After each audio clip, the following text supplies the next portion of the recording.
Greetings, greetings, greetings. TGIF, everybody. What's going on? What's happening? Hope you have had a great week and is starting a great weekend for you. I know for myself, I am looking to relax. When your mind is just going back and forth trying to think of things and put stuff together, hey, that's why I'm like, hey, fall is here. School is back. It's stuff that we got to do. The mind is always working. But, it's some things I noticed. Let's see. Today I found out that the president has extended the election for enrollment. What is it called? Open enrollment. So instead of November 1st through December 15th, he has extended it to January 15th. So it gives people, more time to get that health care in. So get enrolled if you're not. But, Medicaid, is it Medicaid? I always get it mixed up. Medicaid. Yeah, Medicaid. I think you can earn up to like 40 some thousand, I think, and get Medicaid free for one person. With a child, I think it's about, you know what? I'll just ask that you Google it because I do not, my brain is a little tired when it comes down to numbers right now. So please forgive me. Forgive me. But I do know one thing. I got some champagne that's in there chilling, and it's too early for me to begin. I had to wait maybe a good hour and a half in the show because if I start too early, I get to start, get relaxed, and I get this gangster lean. That's what I call it. I call it the gangster lean.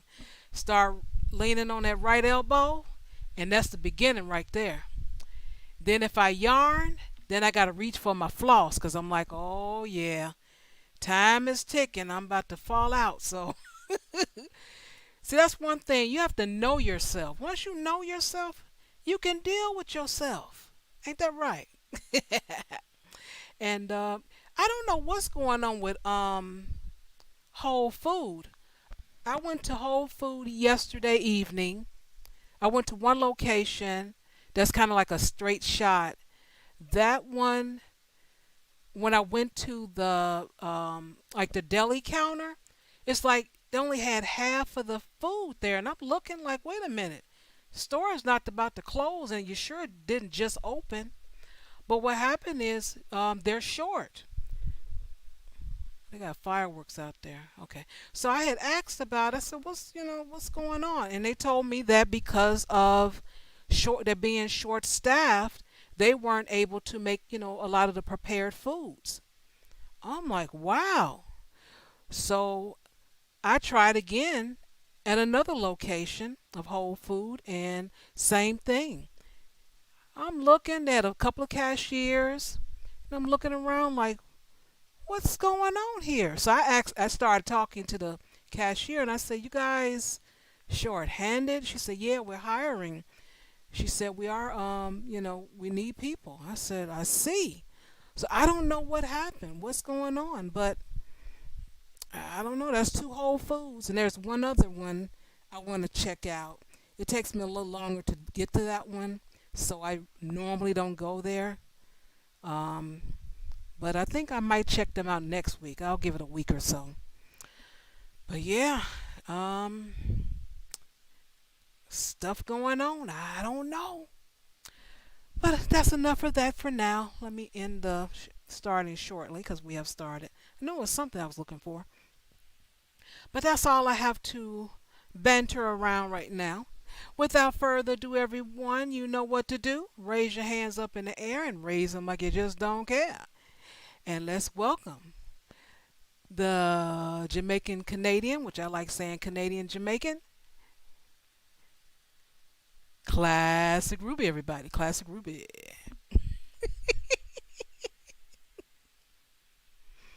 Welcome, girl. You muted, but that's all right. You didn't know. You thought I was going to keep on bantering. I know. I'm just running my mouth. I didn't have a whole lot today, though. Okay, there we go. I don't know. There's my internet was not working, but it's okay. It's working now. Hi, how you doing this evening, Shar? I don't know what you said in the last 30 seconds, but it's so lovely to see you and to be here. Hello. Greetings, greetings, greetings. Greetings. Yes, yes. I was just gonna say, y'all are lucky that today I did my workout really late. Like literally, I just came out of the shower, and y'all are lucky that I found a warm up, right? To Uh, my song, my Spice song, right? So it gets me hyped up. And they do the arm movement and everything, so I can do the dance. Yo! Yes, I'm hyped. I'm good. I'm ready. I'm like, I have the adrenaline. You know what I mean? What we doing, guys? What we taking on? I got this. Yeah. So I'm all right. It was leg day. It was leg day, Feeling all pumped. Yeah. well, tonight I have I'm going to share a video. This was over on. I'm not. I thought it was a Miri's channel. I think it still is a Miri's channel, but it's like Chaos runs it. The Great Liberators, Mm, and I saw. It was very, very interesting.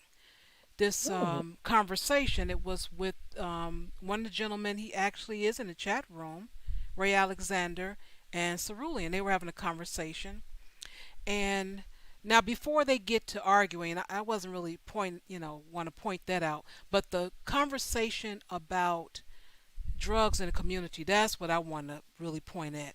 Because like I mm, said, I can hear something and someone else is interested in this, maybe the main feature, but something minute, it might be the one that I want to point out. So mhm. we're going to play it. We're going to get into it and see what's going on. Mm, Um, I think I think it'll be cool. I really yeah. think so. I got a couple of slides, and yeah. So Ooh. without further ado, let's see what we can do. Let me All share my right. screen. This Get is my interesting. You wouldn't think that this would be such a divisive topic amongst Black folk, and yet it is, right? yeah. I mean, because everyone, right? We all have different Mhm. opinions. I don't know if we share the same opinion. We're about to find out. But the point is that whatever opinion you have, you can't understand why other Black people don't see it like you do, right? Like this is one of those topics. Like we just don't get. Like I don't get the other side. I don't get it. So it's gonna be interesting. Yeah, I like that. And I am very flexible when it comes down to a person's opinion, how they think. Um, I don't have a problem with that. I Hmm. really don't. I do not. I'm not going to get angry at you and raise my voice and curse you out and because you don't see things the way I see it. Right. I just need to understand, oh, that's why you think like that. Oh, okay. And then I Hmm. move on. That's it. I'm Right. done. I go to sleep at night. I don't lose no sleep. How dare she said that? She didn't agree with me. No, none of that. No, no, we not like that over here. Okay, over here we have lives outside of YouTube, right? So if I don't like what I'm hearing, I can just press N and then go on about my business. So I'm not like that emotionally deeply invested to the point where it will ruin my week.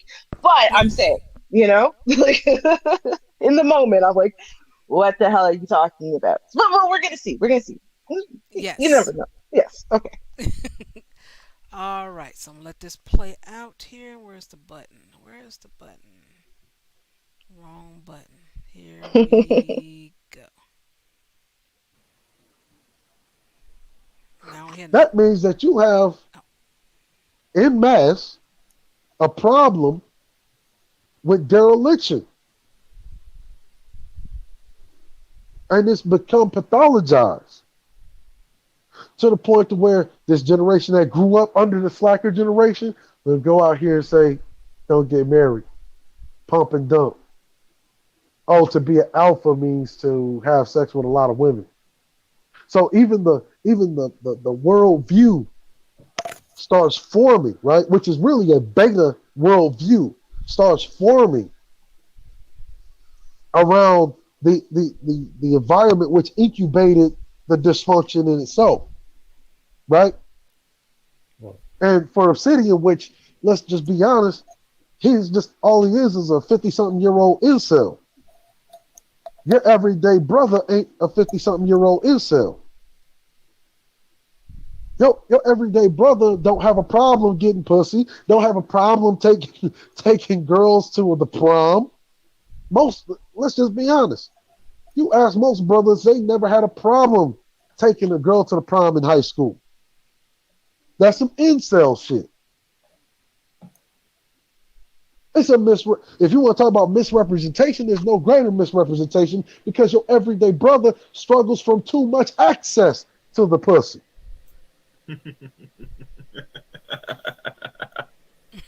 I'm dead ass serious. Your everyday brother struggles not from the lack of pussy, but too much access to it. hmm, That's your everyday brother. hmm. Interesting. Yep. Yep. Yep. Yep. And that's why you see nothing ever getting done. Interesting. Because the everyday Negro is infatuated with sexual endeavors. Low vibration type mentality where they are just concentrating on the least important issues. When you have a population that is using sex and sexual endeavor to medicate itself, Mm-hmm. what the pump and dump that creates, that exacerbates the problem that you're already having. You can't tell me that you're speaking from a moral standpoint when you're talking about single black mothers and abortion, and then you tell me that you're advocating for pump and dump, which exacerbates both of those problems. Exactly. Exactly. You're being a hypocrite, man. And see what a lot of that stems from is the fact of being envious because you view women as being able to be reckless and irresponsible, but they're able to do something about it retroactively, but you're not. You're not, as you feel deprived because nothing in the socio political and economic and environment of the American society allows you to be reckless and irresponsible and then be able to alleviate it retroactively. That's not defined as a right as your right as a man. You see what I'm saying? So you have to. So in everything that you do, you have to exercise discipline and be proactive. So you feel deprived because But see, they're advocating you for. being reckless and irresponsible. You feel deprived. But But see, one I've always, because meaning that you've always heard me advocate this idea, and it's true. It don't matter what country you go to. It don't matter what point in history that you go to. mm, That abandonment is the original sin of all social decline. mm-hmm, Everything else subsequent of that is the effects of that original abandonment, mm-hmm, right? So understand this. You talk about pump and dump. Well, let's take the word dump for instance. What is the word dump? When you want to dump somebody, what does that mean? That's abandonment. yep, And yep, the thing is, they're not investing their energies on the society is moving forward. These young black men are listening to people who have failed in life. They have not been able to advance themselves financially or economically. They're not in healthy marriages or healthy monogamous long term relationships. And they're giving these young black men the worst type of examples that they could ever give them. And these young black men already have enough problems that they have to deal with, dealing with a changing economy that they may not be as well prepared for as they should be, and they certainly need the right type of positive, productive male leadership that would come from highly competent people who are But care wait, about them as a collective. but wait, let's peep this real quick, Ray. Okay. But yet they're calling Suspicious Samuels the Godfather. Nigga of what? Butt plugs? They call Suspicious Samuels the Godfather, my ninja. He's a two-bit grifter that's never been successful at any goddamn thing in his life. Comes to YouTube, and it's so funny because I remember when he asked me some years ago if he could use some of the points on my video when I talk about words men need to move from their vocabulary. Mm-hmm. He went around surfing and collected all of his shit, stole an entire, literally stole an entire catalog from Henry Liu, right? Chinese guy that literally invented the term high value man. Yeah. Right? Yeah. And then uses it to beat down on the heads of women. Right? Well, that shows I'm not going to deal with his sexuality, in a way, but the thing that shows the desperation of our youth reason I'm saying and our that, right? women. Just real quick. Go make your point. Real quick. The reason I'm saying it's suspicious, right? You go onto a Vlad interview. You go into a Vlad TV interview, right? Okay. With this slimy-handed Jew, right? And sit there, and while he's sitting there lambasting, right, and degrading the very image and likeness of the black community as a whole via the black women, right? He's asking Vlad, why is the gay innuendo thing allowed to persist against him while he is persistent in pushing a similar, equally decorative innuendo against the black community via its women. Okay. Now, he's asking the gay community. He's asking the LGBT community to come out and defend, and also other cultural communities. We want to make sure we save this channel. But the point I'm trying to make is save the channel because all of this is for education, Ray. All of this is for education. We're going to save the channel because I'm not saying it to be say offensive towards any specific group. But let me say something, Ray. Hold on. Okay. We in here. We know this is a public platform, but we're gonna be fair and honest. Okay. And much times some people want to worry about the fucking politics. Remember, it's a fucking woman to run this fucking channel. I know concerned that we're gonna be raw, uncut as much as possible. Because let's be honest, for people that's concerned about that, they're more of their bottom line and bankroll. They're not really talking about the real shit. So I'm gonna let Sterling on and speak with it. Go ahead, Sterling. Speak your mind. See, when I said slimy handed Jew, I'm talking specifically of Vlad TV, of who was the subject of what I'm saying. I'm not saying that Jews are inherently slimy handed. Mm-hmm. You see what I'm saying? I'm talking about an individual. Exactly. You see, well, I can hear you on that, and I think that we can speak our minds and speak directly on that. What I'm saying is that for so many channels have been taken off because of not being within the code that they're warning us. Because we can discuss this without making statements against certain people and groups on that. So that's why I don't deal with this sexuality. The real core issue is that we have been so broken that people will look for leadership and guidance from people who are questionable in providing that leadership.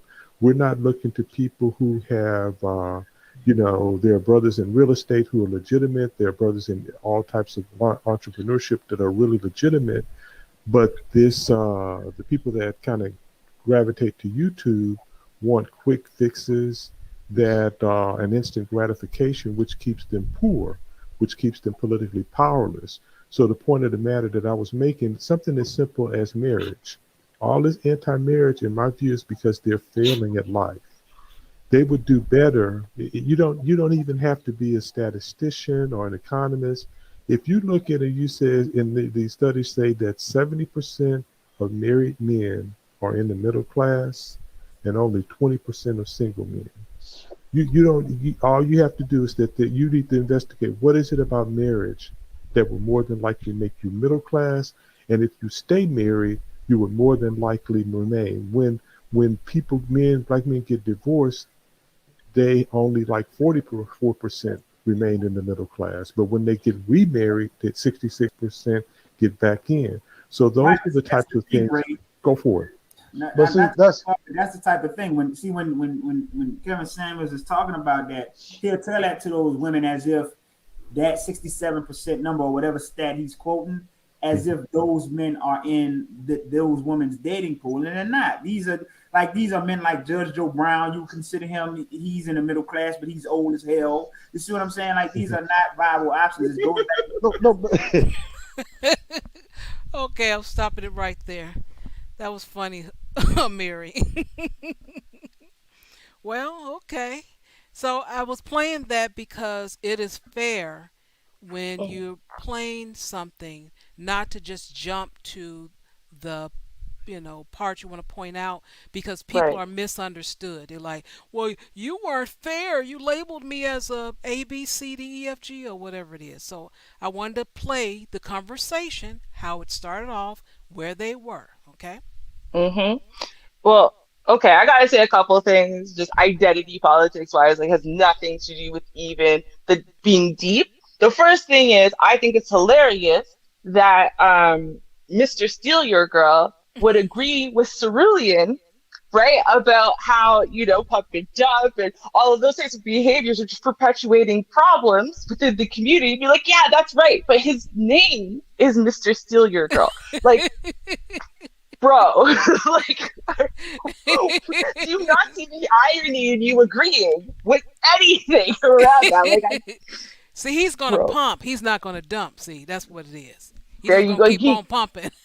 Right, he's gonna steal your girl, but he'll keep pumping. It's fine, right? Like, I just thought that was hilarious. First thing. The second thing is, okay, listen, I absolutely, first of all, Ray sounds like, that, I can't remember what the show was, but it's this dude, and he talked exactly like that, and he was painting, and it was like a kid's show, and like he would just talk to you very slowly and calmly as he painted a picture of a flower or whatever it was, and it was just like that's what his voice reminds me of, is that painting TV show. I can't remember what the hell it was called. Now we're gonna Hmm. paint a picture of a flower. All right, so let's start with the petals and the stems. Like, that's what he reminded me of. I was like, oh my God, your voice is so like even and calm no matter what you're saying. It's creeping me out. But now with that being said, I agreed with Ray when he said, like, there's a major issue. I've been pointing out the same issue. No one cares to hear from happily, functionally married men and women about how to succeed in relationships, about what to do better, about what it is to become wife or husband quality or material, about what wife or husband quality material is actually looking for in a significant other for someone approaching them. No one wants to hear from them because normally those people are saying something that goes against the grain of the big content creator who is feeding in, right, to your echo chamber. Because your echo Hmm. chamber is a very comforting place, right? Because it tells you that you're right, you're not at fault, someone else is not at fault, and they're wrong for not taking all of your fault off of your shoulders. So that way you never actually have to take any accountability or change anything at all because it is never your fault, right? So no one wants to hear it. And so when he said that, I was like, yeah, that's kind of the conclusion I was drawing too, listening to Cerulean and kind of bringing it back to these streets. I'm like, no one wants to hear it. No one wants to hear from Cerulean, who's a married man. No one wants to hear from him because he's a married man. No, seriously, right? Like, if he was, That's true, though. That's true. right? If he was single, okay, out there, and he was getting mad chicks, and every weekend you heard about a story of him with a new chick, everyone would listen to what Cerulean has to say.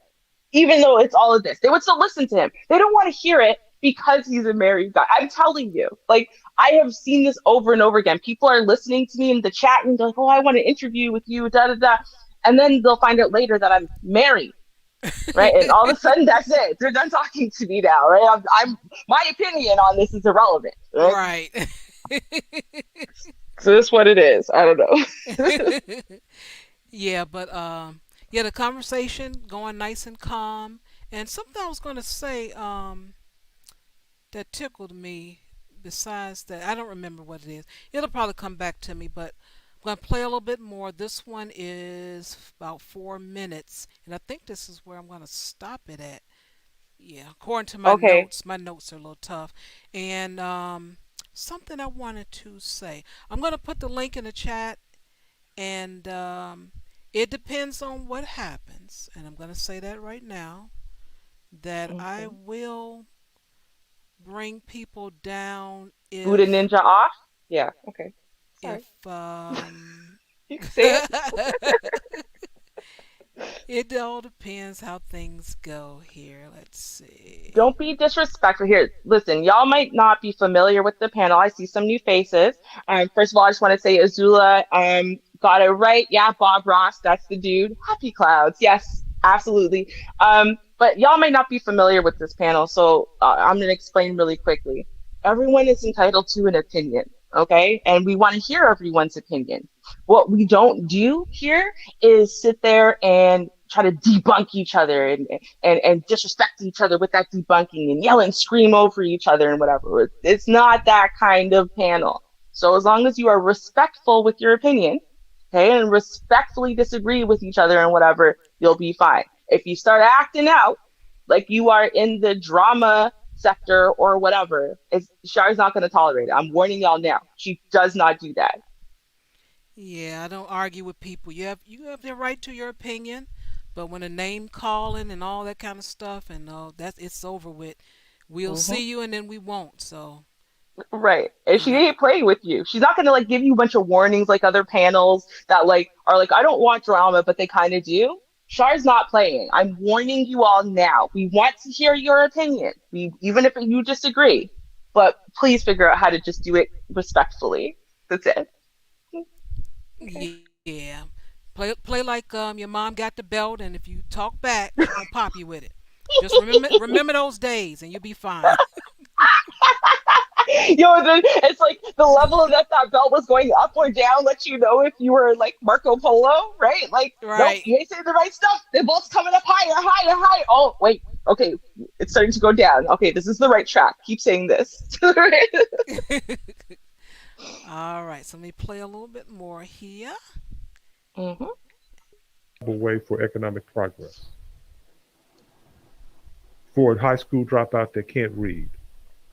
again. But niggas in Ohio ain't generating an economy that's That's well a enough fact. to employ those. But selling crack So dime also bags wait, of wait, wait, crack wait. So cocaine. what's a greater detriment?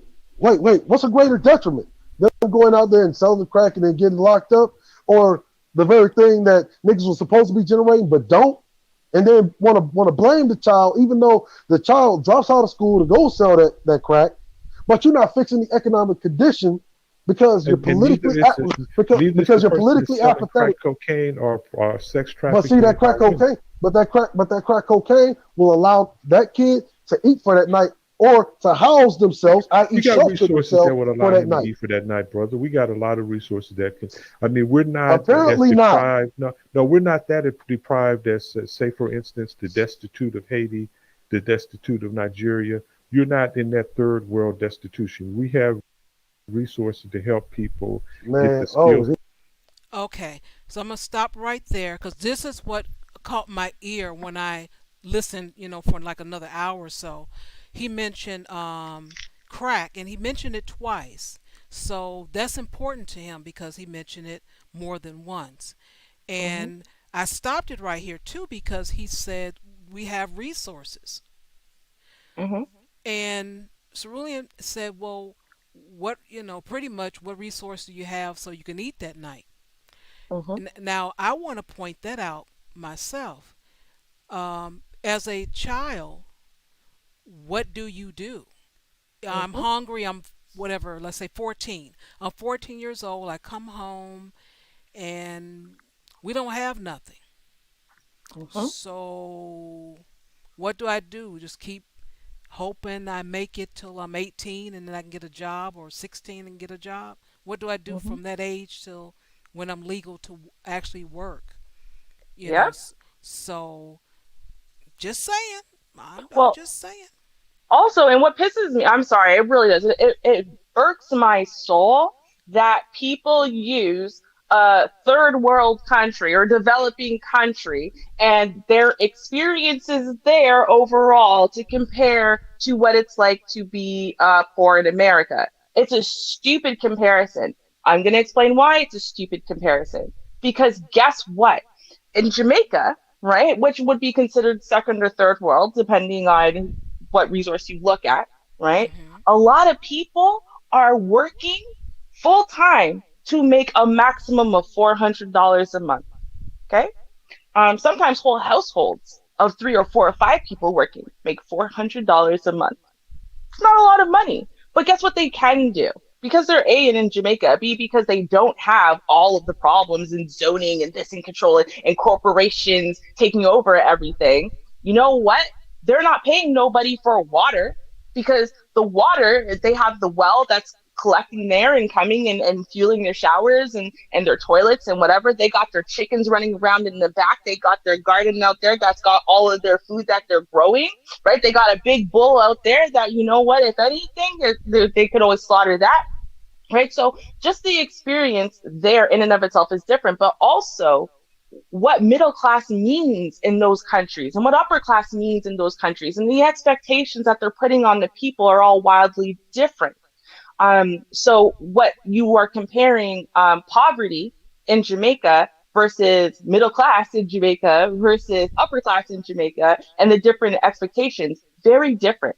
So you can't expect children who are born and raised in America under situations in America with the restraints and conditions in America, with the slums in America, oftentimes in inner cities that get cold, real cold, New York, Chicago, Mhm. places like that, right? You can't look at those. Well, you should be thankful you don't live in Haiti or this place. Really? Well, What does that have to do with them starving now? Because they're still starving, right? They're well, just starving in style. yeah, look what I got on the screen here. Haiti pledges to crack down on gangs, fight rise in crime. Hmm. Well, why would they be doing that? Anybody have an idea why would they be doing that? Port-au-Prince, Haiti. It's called Government poverty. Haiti government warned Monday about a spike in kidnapping and other crimes as it pledged to fight gangs, drawing retorts and two crime bosses that any crackdown will bring greater violence aimed at police in the already unstable country. Hmm. This is September 2021. Hmm. So what they don't have any resources either? Bruv. Yo, there are places in Jamaica, not even like, okay, so where my family lives, right? In Lucy. Lucy's decent for the most part, but there's still poor areas of Lucy that my cousins don't take me to. There are whole places in Jamaica as a Jamaican with born and raised Jamaicans I've never been to. You know why? Because those are the most poverty stricken places. And you know what the difference between that poverty stricken place and my cousin's house is they don't have the same resources there. They didn't have the same land. They didn't have the same resources passed down. So in essence, my cousin is closer to middle class than they are. They don't have anything. So they are hungry. Their kids are hungry. You know what I mean? They don't have a well that's pouring water out for them. Do you know what I mean? Like it makes a difference. And so crime there is very high. And it's a very dangerous place. They had to close down the bar that's a 5 minute walk from my cousin's house because of all of the guns and drugs and rape going on. And I'm being serious. Like they literally called it like that's what they that's what it was. If women go Mhm. there, you're guaranteed to get raped. 100%. Don't go to the bathroom, don't go nowhere. Because a bunch of men will snatch you up. And men have been went there with their girlfriends or wives and gotten stomped by like a group of 12 guys. So those Yeah. guys could snatch your girl because those resources as far as women just wandering about and whatever, no, it's very low in that area, very low populated area. Okay, those guys are too poor to get the hell out of that area or go anywhere, really, to travel anywhere. They don't have outside resources. And you know what, they don't have the same resources even that my aunties house has. Do you know what I mean? Like, stop correlating crime with blackness. It has nothing to do. They have done the research. Even in America, crime is correlated with poverty, not with race. Because when you correct for poverty, every race Mhm. has the same levels of crime and degradation based on poverty. You put people into impoverished, stricken states, and guess what happens? Crime goes through the roof. You took everyone's goddamn jobs away. No one could feed their kids during COVID. What happened? Crime went through the roof. They're stealing that's those things from the cars, Yeah. Shar. This Yeah, the catalytic Catalytic converters. converter. catalytic converters, right? Like, I Yeah. mean, the petty crime rate has skyrocketed almost everywhere since COVID. So let's stop pretending like we can't see this relationship. I don't understand. The stats and research is right there to prove it. Yeah. Well, and shout out to the panel. What's going on, Greetings. ladies? Hello, Greetings, good greetings. evening. Good evening. I've been up before. Char had me up a couple times before. Uh-huh. You guys just may not remember me. It's been a while. Yeah, yeah, it's been a little while, but no, yeah, what you're speaking to is respectability, and Negroes love them some respectability politics, right? So, what you did by addressing, well, if you adjust for poverty, then races commit similar petty crimes essentially because of poverty. Most black people really don't get into that. They don't really get mired in the facts of the situation. They just would rather denigrate and insult other black people under the guise of respectability, or under the guise of constructive criticism, better yet. So I wanted to address the video that you played earlier, Shar. you know um yeah, so it's interesting having these conversations with brothers, especially some boomers and Xers, but just black men in general. And they do this weird thing where, and it almost sounds like a white elitist thing, right? Like, well, if you don't got your money together, then you deserve the worst of the worst of the worst, right? Like, if you're not the wealthiest person on the planet, if you're not Jeff Bezos, then how do you expect to be in a relationship, right? Mm-hmm. If you're not the wealthiest person in the world, then how do you expect a woman to respect you? Oh my God, are you crazy? Like, Right. and I'm like, when did we all become these elitists? Like, I don't Right. understand where black people come from with this. Like, I've said this on multiple different platforms, but we're about 50 years out of Jim Crow and about 70-ish years out of colonialization. If you're and living in America or Canada or Britain, and your people are from Jamaica or Bahamas or whatever, you're Mm-hmm. about 70-ish years out of colonialization. Mm-hmm. Where do you get off talking like you are, I don't know, the Queen of England or somebody? Right. Yeah, Facts. and I don't get it.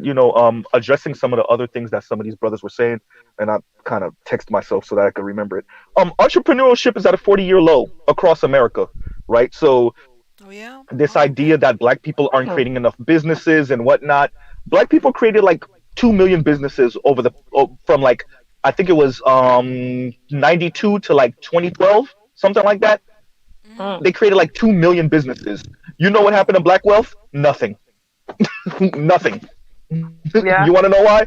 It's called monopolies. Mm-hmm. Mm. Yep. It's Yep. I can called understand that. corporate hegemony, right? That it your little mom and pop. I'm sorry. Go ahead. I said I can understand that. Oh, okay, but no, yeah, and I think and that's not me like saying that we shouldn't create businesses if you have the wealth to, if you have the resources and you have the connections and everything. But it is to say like that's not the be all end all of everything. And I think we've definitely adopted this very conservative idea that you can buy your way out of racism, anti-blackness. And what you see is your children and your grandchildren are saying, "Yeah, no, that's not true." Right? We we've Mhm. Mm-hmm. we've watched you try to do it and you failed at it, right? Right. We watched boomers, and boomers have done the best job. Black boomers have done the best job, and even they weren't as successful as we would like, right? Xers took advantage of a lot of the things that boomers left on the table, and look at their children. The oldest of Gen Z aren't doing that well. Of course not, right? Of course not. So like, when you start doing the research and the data, and you look up data and stuff like that, and you just get a better understanding of some of these things, and you just don't sound as I guess as White aggressive. conservative brainwash. Yeah, well, yeah, exactly. What I was trying not to say something like that, but yes, and I'll end with this point real quick. If you look at who's getting married, and I think the brother said it backwards. I didn't catch his name, but he said it backwards. He was making it seem like you know, people get married and then their finances, then they become stable. No, no, no, no, no, no, no, no. You get stable first, then you get married. He's thinking of it as a very like older Xer boomer way of thinking about it, which is very understandable. And I actually explained this to one of my close friends. I went to his mom's house not too long ago, and we were all talking, and I explained to his mom like the way these things work now is different than it worked for many for generations before, which is y'all walked into adulthood with child and spouse in tow.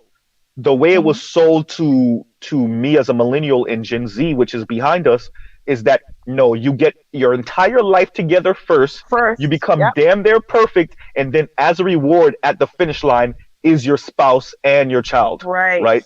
And it's not working for us that way either, honestly. Right. Yeah, it didn't work either way.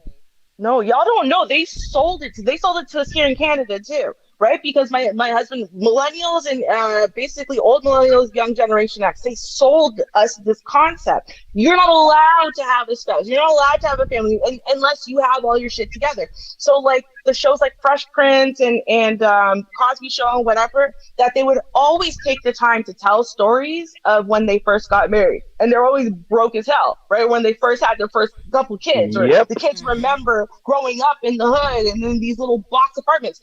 But what happened is somewhere along the lines in us growing up, I think right before we hit teenagehood, around them, they started selling us this thing that said, no, you're not, that's not how you do it. Right. And so I sat there, and people know this. I sat there and waited 8 years to get married. Why? Because at the end of the day, right, you have to have all your finances together. Have it together first, before you put it all together. Yeah, absolutely. Right. It's great. It's crazy that they sell us that bullshit, even though the research proves, and they've been following it all along, the research proves that if you take two counterparts, and the difference between them is one is married and one is not at various ages, right? And otherwise, they have the same education, same job title, same job status, same general path in life from same socioeconomic backgrounds. Ones who are married are 40% more successful on average than the ones who are not at any stage of life, right? Which tells you in and of itself that whether it's society or the human being, the point is actually we are more successful and more functional when we're doing this as a team, right? But they didn't, it's almost like they didn't want us to be more successful, right? So they started telling us, no, keep struggling until you're like 40 or so by yourself. That way you can't rise above. I don't. Right? You know what? That is true. They did tell you that. I don't completely agree with that. I don't completely, because I'm a generation ahead of you, Ruby. So for me, it was like, okay, you got your half. Okay, yeah, I got mine. So together, we'll build and we'll make it, together. So then you tell your kid, hey, don't get with someone who ain't got it. You got to have your stuff together. That way, when you come together with that person, then you guys can go even further. So it's like the previous generation taught the next generation what it was that they felt they should have been doing. Right. And where did we get that from? We got that from some white elitist crap. That's some white elitist crap. And you're selling white elitist ideology. And maybe it should be that way. Let's argue it should be that way. But you're selling that to essentially lower middle class, working poor, and working class Black people. How is that working for us? White elitists don't work that way, though. You don't know it doesn't work until the generation, you be like, damn, that didn't work. It's like, I mean, y'all are getting twisted. Here's the thing. They sold us something that they're not using because they are encouraging their kids to start getting married in their mid-20s. Start pushing out but their children are stable, so they can afford to do that. I've definitely met, I've worked white collar and blue collar. And I've definitely met white people who, like you said, they're married by 24, 25, 26 years old. But that's because because mommy and daddy have the money, right? Dad on her side pay for the wedding, so like they're getting married at that age because they're financially stable, because their family actually, better yet, is financially stable, right? So and these, we're not even talking about rich people, by the way. So this is why I agree with you, Ruby. We're talking about like who we would consider solidly middle class, maybe just a smidge above that, not even Mhm. upper middle class, but just a smidge above solidly middle. Mhm. Yeah, they sold us an idea that they don't even live by. So I definitely agree with you on that. Yeah, they don't live by that idea. Like, do you know how many Okay. So you white? what are you guys giving to the next generation? How where is the cycle broken, and how do you know, except for based on what your generation did and how you were taught, you're like, you know what? I Mm. can see exactly where they went wrong and they taught us some bullshit. So, okay, what you geniuses? What are you guys gonna teach to the next generation? I want to hear it. Can, Let's break it can I down. okay, so for me it's about first legitimizing how they feel oftentimes. As a millennial who I'm doing okay. I'm doing all right. Um I often talk to Xers and boomers and I have to push back for my whole generation and for Gen Z coming up behind me and saying, and this is what I would have told the brother if I was on that panel, young men don't want to hear none of that crap you talking because they watched it fail for their parents. Mhm. So all that, get your money together and then go look for a woman. Make sure you're the best person ever in universe. You got to damn there be Kryptonian before you can even Right? look a woman's way. That doesn't work. First Then of all, you're what never works, gonna be Black? Kryptonian. What Number works? two, even if you are that person, you're the look at the divorce rate, and then Mhm. look who's filing for divorce, and then look who most of the time why it is money. Yep.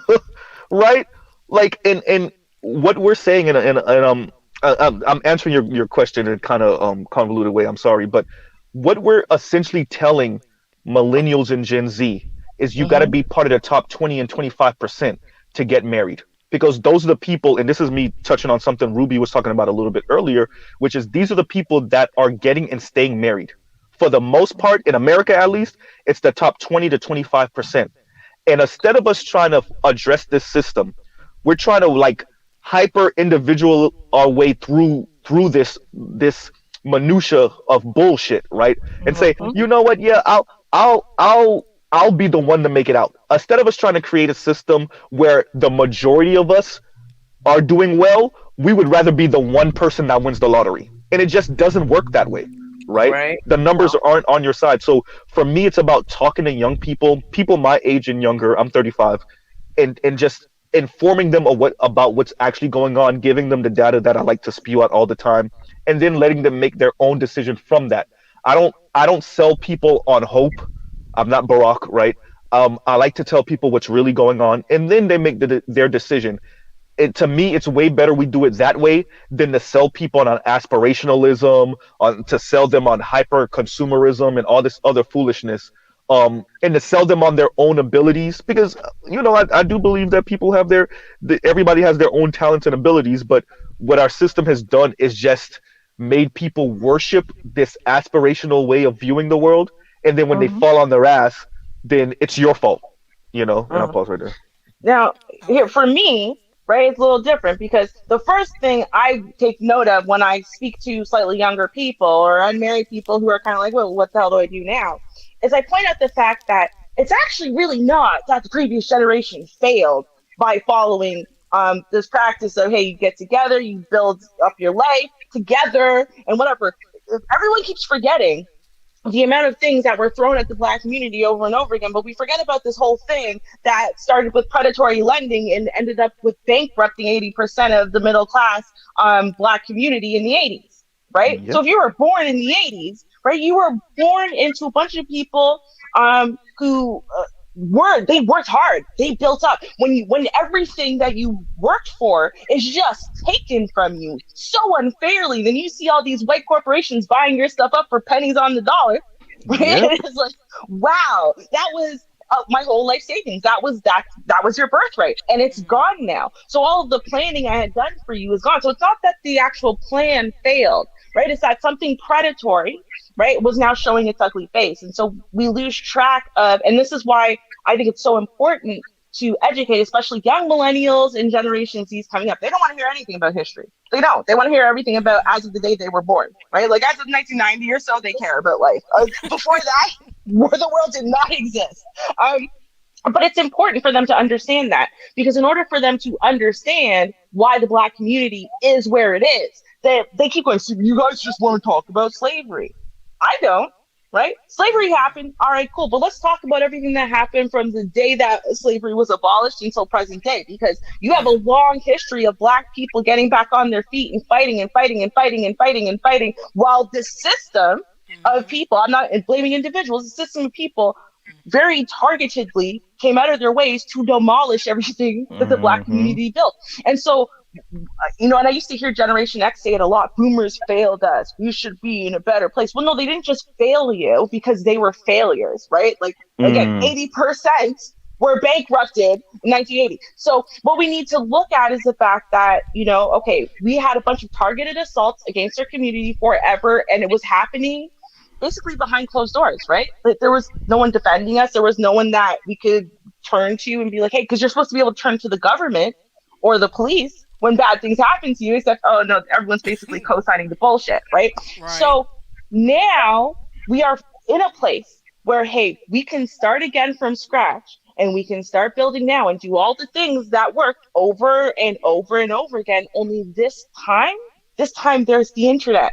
This time there's a worldwide web connection. There's cell phone video at your disposal. So they won't be able to demolish us quite so easily. But we have lost hope because we were born and raised for millennials, for old millennials and late Generation X. This is what happened. We were born under Generation X boomer kind of mentality, right? You work really hard, you do this, you'll be successful. And then all of a sudden the internet boom happened, and everything that you had learned became irrelevant. So now you're an adult, right? But everything you've learned, for some people, the college path that they started on literally became obsolete in an instant. Now what do you do? Blink. No one, right? And no one had the resources to teach us how to bounce back from that, because the older generation doesn't know shit about technology or about such a fast swing either. So it was really on us to teach ourselves. So we're kind of scrambling in a way, right? Whereas in later Generation Zs, they're very lucky. I'll say, because a lot of information had been found out by that point. There had been things established as far as this is the new way of the new order of life. So it's really on us, from old generation, like millennials, right, to late Generation Z. We can literally turn around and do exactly what previous generations of Black folk in America, Black folk in the Western world did to build, right? And this time actually be very successful at it. But we have to overcome this whole everyone's given up on each other thing. Can I speak to that real quick, Ruby? So what you're I'm sorry. Move on. Go ahead. Okay. So what Ruby is speaking to, the term is called hyper novelty, right? And I just learned this term like yesterday, so I'm going to use it a lot. And it's essentially like change happening so fast that human beings can't even grasp it, right? So novelty is just change or just something, new. But like new is happening so fast, like we don't even know what to do with ourselves. And we're supposed to be the most adaptable creatures on planet Earth. Speaking to what she was saying about, housing and redlining and stuff like that. So we don't even have to take it 1960s, 1970s. You could start with Barack. Black people lost wealth under Barack because when he chose to bail out the banks instead of bail out average people, because Black people's wealth were tied up in their homes more than anybody else, guess what that means to your wealth? Number one. Number two, what we're finding now is that the median house, at least in America, I'm not sure in Canada, but in America, the median house, just a few months ago, I was on the Roger Report. I think like 3 months ago, I told him the median house was $341,000. It jumped in 3 months to like 370 something thousand dollars. The median house in America, right? The people that are the only people that are really being able to put down on these houses outside of those big mortgage companies that are trying to buy up everything are people that have generational wealth. So you're literally using grandma and mom's money or granddad and dad's money to put down that 20%. So 20% on 341 is 68, so pretty much $70,000. Name the Black people in America that got a cool $70,000 to put down on their daughter or their son's house. Man, right? I'm Wow. still trying to get a Uh, pension. What you talking about? right? You see what But I'm saying? what So I'm like, gonna do is I'm gonna mhm. what I put on the screen. I'm gonna just recap this and then play some more of the tape because Okay. I don't wanna lose where we're at the point of the Right. drugs and stuff. So I guess because you all have degrees and you got those student loans, and not all of them are forgiven. So if you not able to pay and you struggling, I guess you all are failures too. So Yeah. your children gonna call you failures as well. So get ready, just to let you know. That's what's happening though. They're calling people who went and got degrees that became obsolete failures because now they're flitting around at, customer service jobs and stuff, making $28,000 a year, but they invested in Say their that. future, right? They invested in their future. They Hmm. invested. They knew what they were doing. How do you predict that the whole planet is going to change so Ruby, you forgot You irrevocably? something though. don't know. You don't know. And then you're stuck with the hand you played. Yeah, Hmm. right. But Ruby, you You're forgot hundred thousand something though. dollars in debt. That's what I was gonna say. Like you making 28,000, but you like 40,000, 50, $60,000 in student loan debt. Right. Like Yeah, that's American horrible. college is expensive as shit. It is more expensive than Canadian college by far. Like it's like five. Okay, I've been out of school like on medical leave for a few years. So before that though, it was about 6,000 or so, and then you got another maybe 2,000 for books. Books are stupid expensive, right? And then in Canada, for the record, now they might have changed it in the last few years. I don't know, but they started this program my second year in like university college for us means something different. But they started this program where you only have to pay back $7,000 of your loan no matter how expensive your loan was, Hmm. right? So now if you are a man who's married with kids, right, and you're the primary person working, right? Now you can get like 40, 50, $60,000 a year, right? Or you're a single mother or a single father. You can get like tens of thousands of dollars a year and you still only have to pay back 7 grand. So they're actually working on trying to make things fair. But guess what? That's not retroactive. Like that doesn't help anyone that got screwed, right? Back in like the year 2003. That doesn't help anyone. So, you're going to call those people failures, but they're doing the best that they can. And to me, you're a failure if you give up, lie down, and die, right? You give up, you run away from your family because you can't take care of them anymore. People who are sitting there and they're struggling, they're working their ass off at minimum wage, right? Or picking up garbage off the street or whatever it is that they're doing, they're not failures. But unfortunately, again, because of social media primarily that allows the whole world to lie about themselves and their lives and how successful they are and how great their lives are and whatever. Hmm. Everyone is lying. Everyone is lying, right? But because of all of that bullshit, right, it allows us to turn around and say, well, if your life isn't as fabulous as this dude who has 1.5 million subs, well, then you're a loser. But see, Can at Oh, the I end have of a the day, question for the why is that panel? I'm sorry. everybody's business? How jacked up your life is, So Mm, I need to feel mm, better about myself. So tell me how jacked up your life is, so that I can feel better. It's like at some point, what's going on in your life is nobody else's business. true. That's You're a true. loser based on whose standards. Who are these people? Who is this group of people that have, deemed you a loser? I want to know mhm. what this council is. What is Not the the council. criteria? Yeah, what is the criteria that these folks have used to judge you? My thing Mhm. is that when it comes down to that, I mean, we really don't have, the right, the audacity, but it all depends on the person and what they're actually presenting. If they are Right. presenting a holier than thou and I am better than thee type of attitude, then you need to show and prove or shut the F up. You Well, Thank know, I you. think it's the top 20%, right? So that's what I was saying before. So, and bear No. with me a little. Well, look, this is the Sorry. thing. I will no, I hear you, but okay. So, Wisecrack did an episode on was it Malcolm in the Middle? Malcolm in the Middle. And throughout the episode, they spoke about the show and how it portrayed the middle class more accurately than previous shows for decades. And they spoke about how advertising worked back in the 90s and the 80s because of deregulation and how Mhm. they sold a particular lifestyle to young people, Hmm. which are I'm guessing Ruby, you probably around my age, so people that are around our Yeah. age, but particularly to the young girls. So what Mm-hmm. happens is these young girls are now women around me and Ruby's age.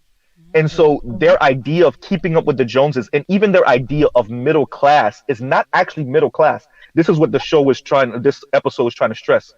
Television Mm-hmm. kept on portraying, saying middle class, but they were actually showing upper middle class lifestyles. So what happens is that now you get into the era we're in the 2020 2021s, and people's idea of what an average life is, a regular life is Mm-hmm. so insane because they're thinking that they should be making a $80,000 a year or living a 80, 100, $120,000 a year lifestyle, not understanding how rare that is. And so the Mm-hmm. stress on themselves and the stress they put on their partners, excuse me, and on their friends and their associates is so it's insane because you don't actually know how you were brainwashed into wanting a particular lifestyle that's uber rare, right? Only the top 10 or only the top 5 or so percent of Americans, at least in America, live that life. And I think that's Mm-hmm. what that's how you get social media showing a particular lifestyle that everybody's aspiring to. It is it's okay to be But aspirational, right? I'm in 1 second. I'm gonna end with this. It's okay to be aspirational, but there is a point where your aspiration becomes toxic to yourself mhm. and to the people around you. And I'll pause right there. I got But a here's the male thing. Ruby and a female Ruby. This is wonderful, but you guys gonna have to Oh, hold that thought oh, because I, Shar, I want to please. play a little bit Oh, more because I'm my poor telling you. heart. Please, I'm, Shar, too. What, 30 seconds? 30 seconds. That's all I ask. all Please. right, all right, Please. all right. I know it's in you. It's in Yeah! you. It's in you. Go ahead. It is. I can't let it go. I was just thinking about it the whole time and then just say it as soon as you were done playing the rest. Okay, anyway. So, what I want to say is this. What people aren't realizing is it's not the top 20% lives that we are aspiring to, right? Because the top 20% are very busy trying to show off their lives in a way that makes them relatable, right? They just want you to know they're just regular people. The people who are making you aspire to these impossible standards are people in the bottom 25% with everybody else, honestly. They're not even upper middle class people. They are poor people who want to get rich off of you idolizing their lives, off of you Mm-hmm. thinking they already have it, right? And so, I mean, that's what Kim My Kardashian business did. model is selling you on business.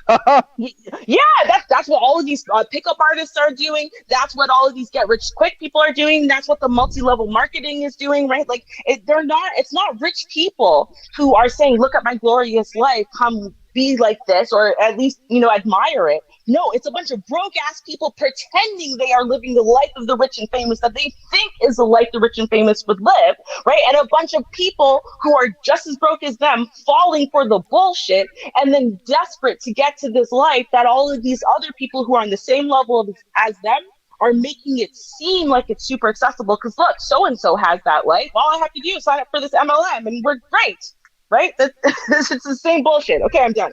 30 seconds. Done. All right, so I'm gonna say this. I might be 10 seconds, and I'll play this tape. Image, all about image. When I mentioned yet last week about the school that defrauded me, Mm-hmm. and it was all about image. They had nice new computers, and everything was just so fancy and nice color brochures, books all nice. I mean, everything was just beautiful.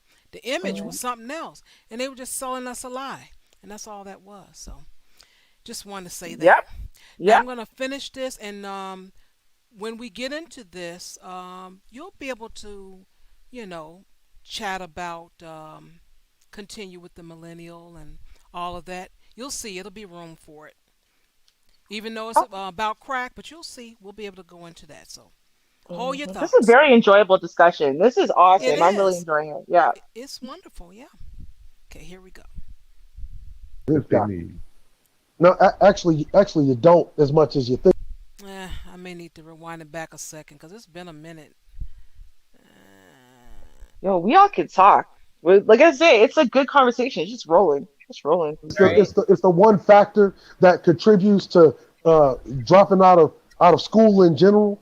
It it affects uh, the overall well being of the child's academic success. and that's childhood homelessness. That's the Mm. number one thing that affects children in America, bruh. Okay, but to break it And down, homelessness Gray, is an effect. how is selling crack cocaine, dropping out of high school, Okay, selling so crack let cocaine, me get helping see us you're empower black moralizing the people? argument. Let me ask you real quick. You said how is selling crack cocaine? Let me see. You got a job that's equivalent to crack cocaine? That the possibility or the ability of people to generate money off of crack cocaine. Do you have something that is equivalent or greater to that of what crack cocaine can generate for an individual? How did I quit? Well, they're not that smart to generate that on themselves. They fail and get locked up and cost us $40,000 a year when we got to lock them up in Ohio State Penitentiary because they're not even good. But, They can't even but be good see, criminals. They're but see, so when we stupid. you saying criminals again, like you talk about a political thing. What I'm saying is that the thing that incentivizes a young boy or a girl to go out here and sell crack is literally a lack of see the thing that you're judging them on is the very thing that they actually needed prior to them even having the Well, I mind mean, to if we want to look go out at and it sell that crack. they failed in But you school ain't more wait, than likely because of broken you're not, homes, because of but parents wait, that you're could not. not do But their in parental Ohio, role. but see, hold up, but niggas in Ohio ain't generating no economy that can keep those niggas out of that system though. You see But what I'm how? saying? Okay, if they're not, even if they're not doing that, so selling crack cocaine is a viable way for economic progress for a high school dropout that can't read. Again, but niggas in Well, Ohio yeah. ain't generating an economy that's That's well the enough. fact. Okay, he mentioned a high school dropout. So that was number one. The person dropped out of high school. Hmm. So, yeah, they don't have the education. And what opportunities do they have if they dropped out of high school? But I want to play some more before I And can't read. reach on that. And can't read. Come on. Oh, well, not well, anyway. Fact. To But employ those. selling crack, So buying also bags of crack wait. So cocaine. what's a greater detriment? What's a greater detriment? Them going out there and selling the crack and then getting locked up, or the very thing that niggas was supposed to be generating but don't, and then want to blame the child, even though the child drops out of school to go sell that crack, but you're not fixing the economic condition because you're And politically neither is the because you're person that's politically selling crack apathetic. cocaine or sex But see trafficking that crack women. cocaine, but that crack cocaine will allow that kid to eat for that night or to house themselves, We i.e., got shelter resources that themselves would for allow that him to night. eat for that night, brother. We got a lot of resources that can. I mean, we're not as Apparently not. deprived. No, no, we're not that deprived as, say, for instance, the destitute of Haiti, the destitute of Nigeria. You're not in that third world destitution. We have resources to help people get the Man, oh, skills this that they guy. need. No, actually, All right. So now, because of the Nigeria, because I wanted to go back a little bit to make sure that we all heard it, because I want to be fair. So let Mm. me share my screen on that. Let me see, share screen. And let's see what Nigeria is doing, because surely they're not, doing anything. They're not selling anything. They're not doing anything wrong, are they? They're some very Scamming like a nice. mug. Oh no, couldn't have been. Yo, Oh they're the no. biggest scammers. It's terrible. All right, now this just happened to be an article from the Negro Manosphere. This Like was I written, thought. and it was Mm. written recently, not too long ago, August 28th, and it was written by a Nigerian. How interesting!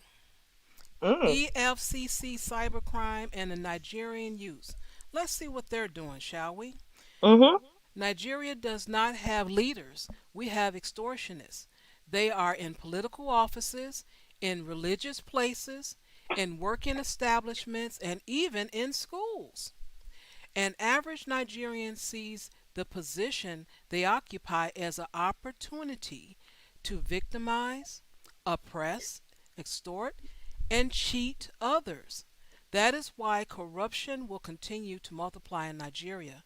We will never get rid of it by prayers. We are our own curse and poison.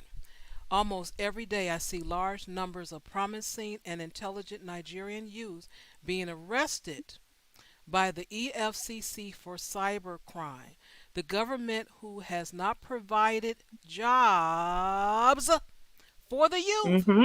is Mm-hmm. sending EFCC to arrest them for engaging in crime. Wow. So I guess they shouldn't eat either. Nah, they shouldn't eat. So yeah, just go Mm-mm. ahead and starve. You don't want to do that to your people. You don't want to just or anyone. I'm just saying. I'm just saying. Mm-hmm. Like Ruby said, Ruby's Jamaican descent, I'm Haitian descent, right? And I Mm-hmm. live down here in South Florida. You know what the South Florida Haitians are doing? Scamming like a mug. Right? So like, Mm-hmm. and that's why when I was listening to the brothers earlier, I'm like, who's selling crack like that anymore? Nigga, that's not what niggas do no more. We I scamming. What you talking agree. about? I agree, but Mm-hmm. he mentioned it, and I'm gonna play a little bit more because I think he might have said it like 5 or 6 times. So if that's on his Mm-hmm. mind, it affected him in some type of way. However, Mm-hmm. will we find that out? I don't know, but I'm just saying he's concentrating on that, so it means something to him. When you Mm-hmm. listen to someone speak, when they talk about it over and over and over again, a lot of times it's on their mind. It's something that's bothering them. So I I agree. don't know how he was affected by it. Mm-hmm.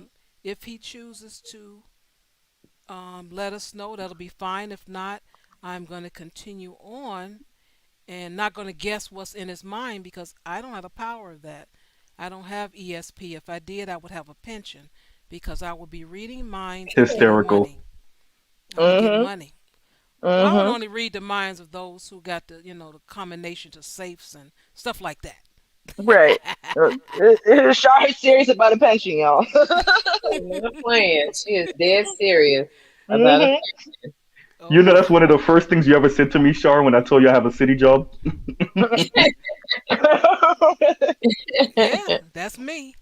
So you Mm-hmm. don't as much as you think that you do, but you really Well, don't. but the point As a is matter that of we're fact, hold trying on, to hold on, make. hold on. So, what argument? Let me put it in Gray. let me put it in Hold perspective on, for hold you on. Let real me let me quick. ask you No, this no, question. bro. Gray, No, because you said, let me well, get you to don't this have any point. reason. Wait, Let me let me get put to it in this Ray, perspective point. for Ray, you, Ray, brother. Ray. Let's make this point. Then you could Let rebut. me put it in perspective for you, bro. We just got hit with COVID over a year. Right. Damn near half of the country completely out of work. Okay? You And got an how is alternative. selling crack Whoa, whoa, whoa, whoa, whoa, cocaine whoa. and sex trafficking black women helping us overcome COVID? Oh, I'm talking You about got in the brothers needs on of YouTube, preparations. sex trafficking black women. How's that helping us overcome it? We're talking about preparation. You're telling me that this is a country that was completely unprepared for a major disaster, something that Americans, every single American, pays taxes for this country to stay prepared. And this country was yet prepared for a pandemic, a first world nation. But wait. An ill-equipped, uneducated child dropping out of high school, he's supposed to be more fucking equipped than the goddamn country, though. See, this is the pathology, Amiri, that I was See, talking about we would with a ask lot of you these that niggas. you have a With nation a of lot of these niggas, because he's 350 one of those million people, niggas for somebody to look 325. Well, down hold on, upon, Gray. right? Hold on, Gray. Hold on. A nation of 325 million that's weathered this better than most nations. You have third world No, nations and y'all you have haven't. other first world Mm-mm. nations that have Nope. gone through this worse.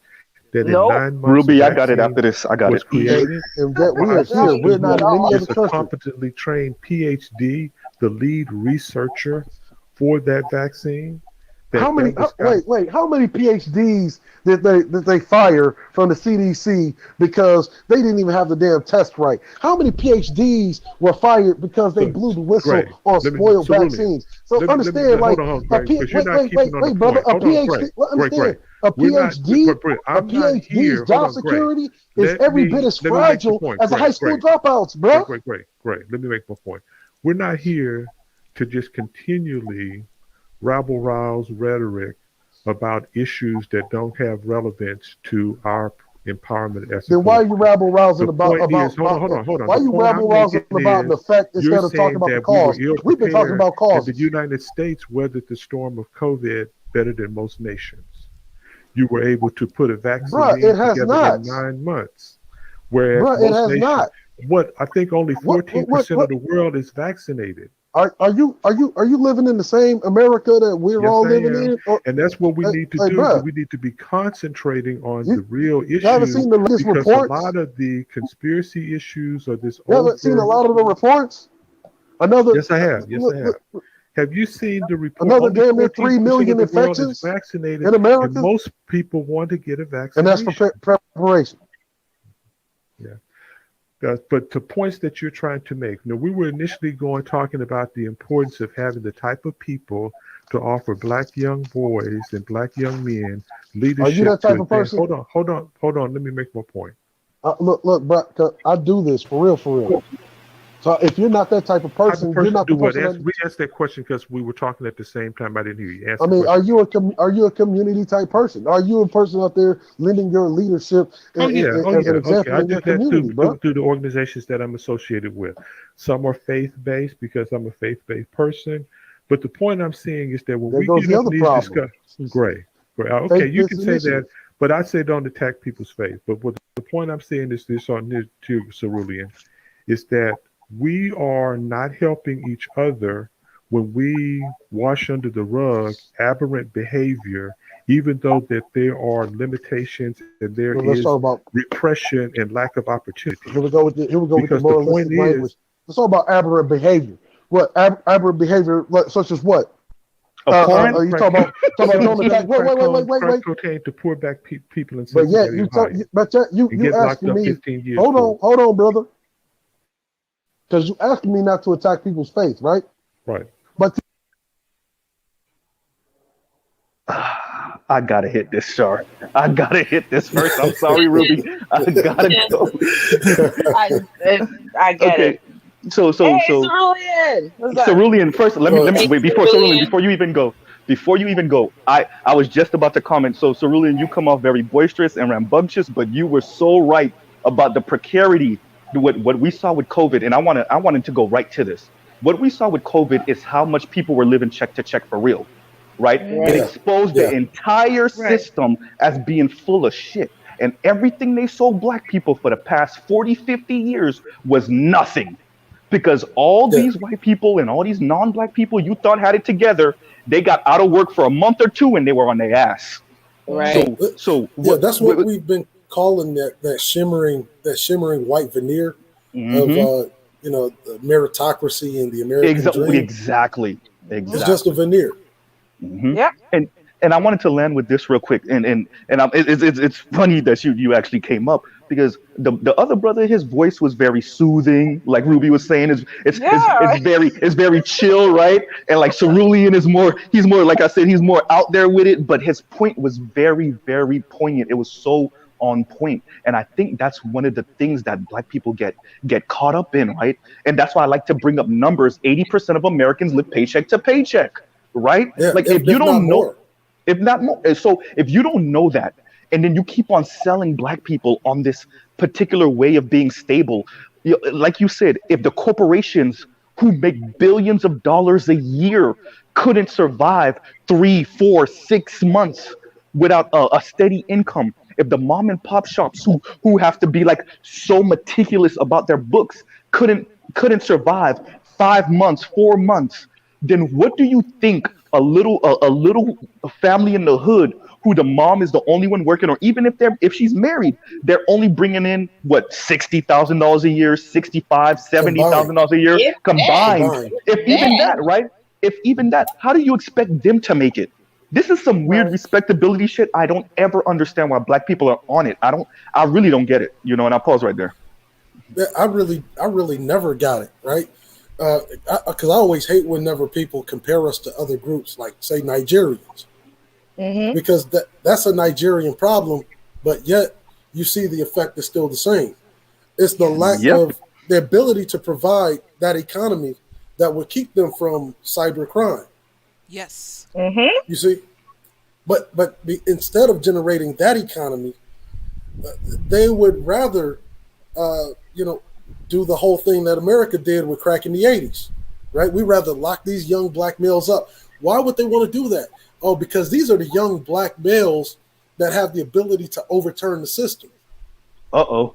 Hmm. See, these are the young black males you need to overturn the system.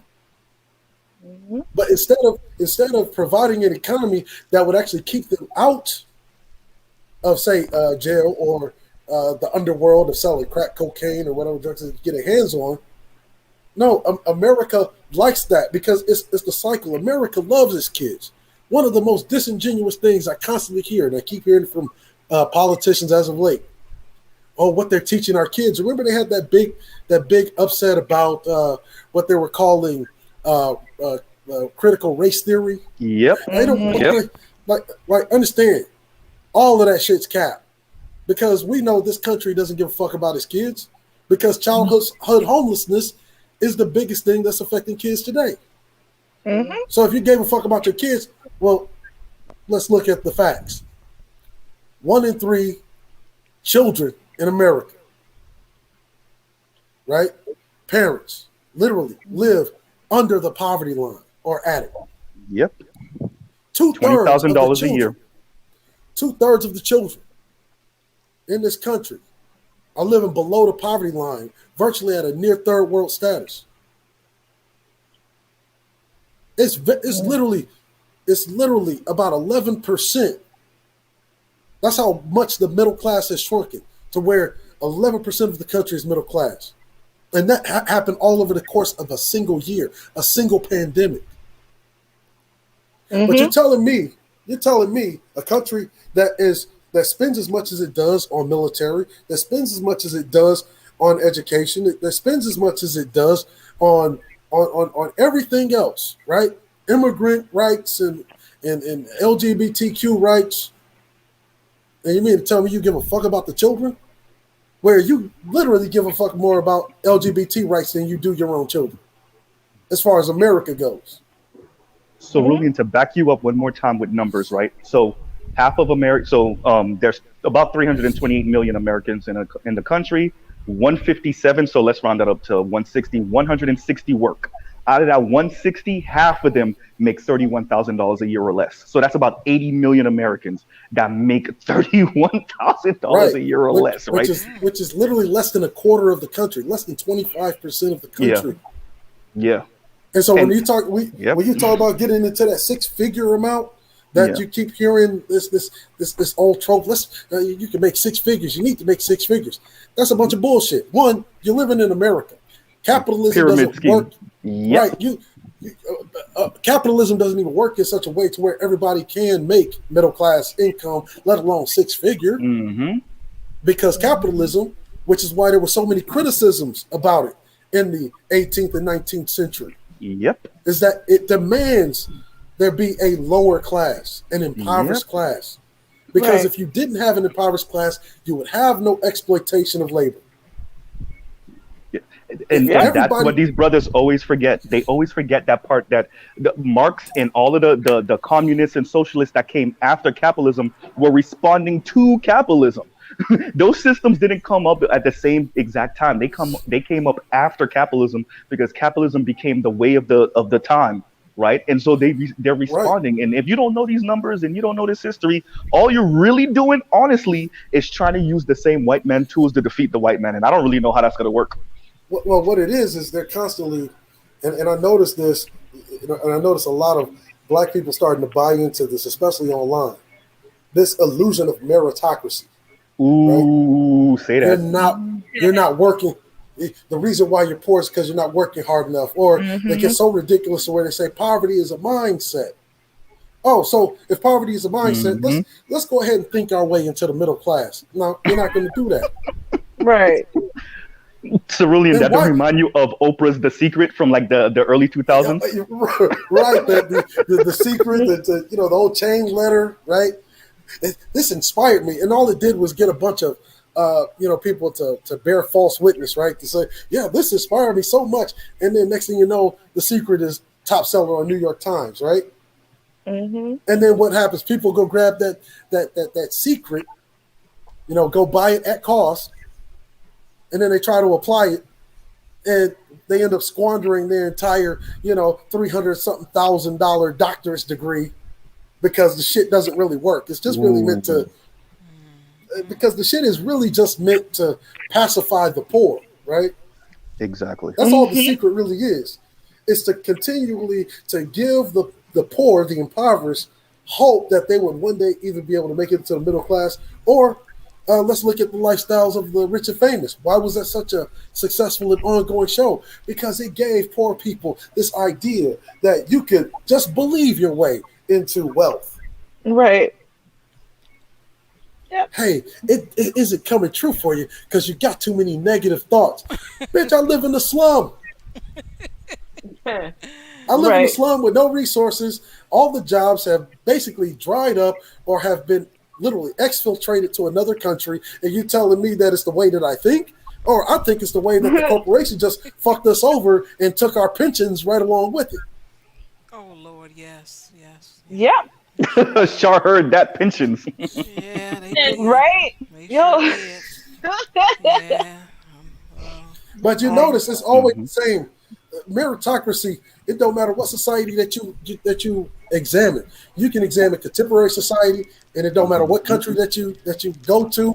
It could be an African country, a Caribbean country, hell, Western Hemisphere, America, Canada, Mexico, anywhere in South America, Brazil, Argentina, anywhere in Europe or Asia. Hell, China is having that same problem right now because of Taipei expansion. Yep. Already. And it only took them 2 generations. Yep. Right. It only took a couple years to realize, hey, we need to come up with another system because selling our people meritocracy isn't going to work. It's not good if we want to continue to expand and complete our Belt and Road Initiative. That's why you see so many of them being exported to countries in Africa.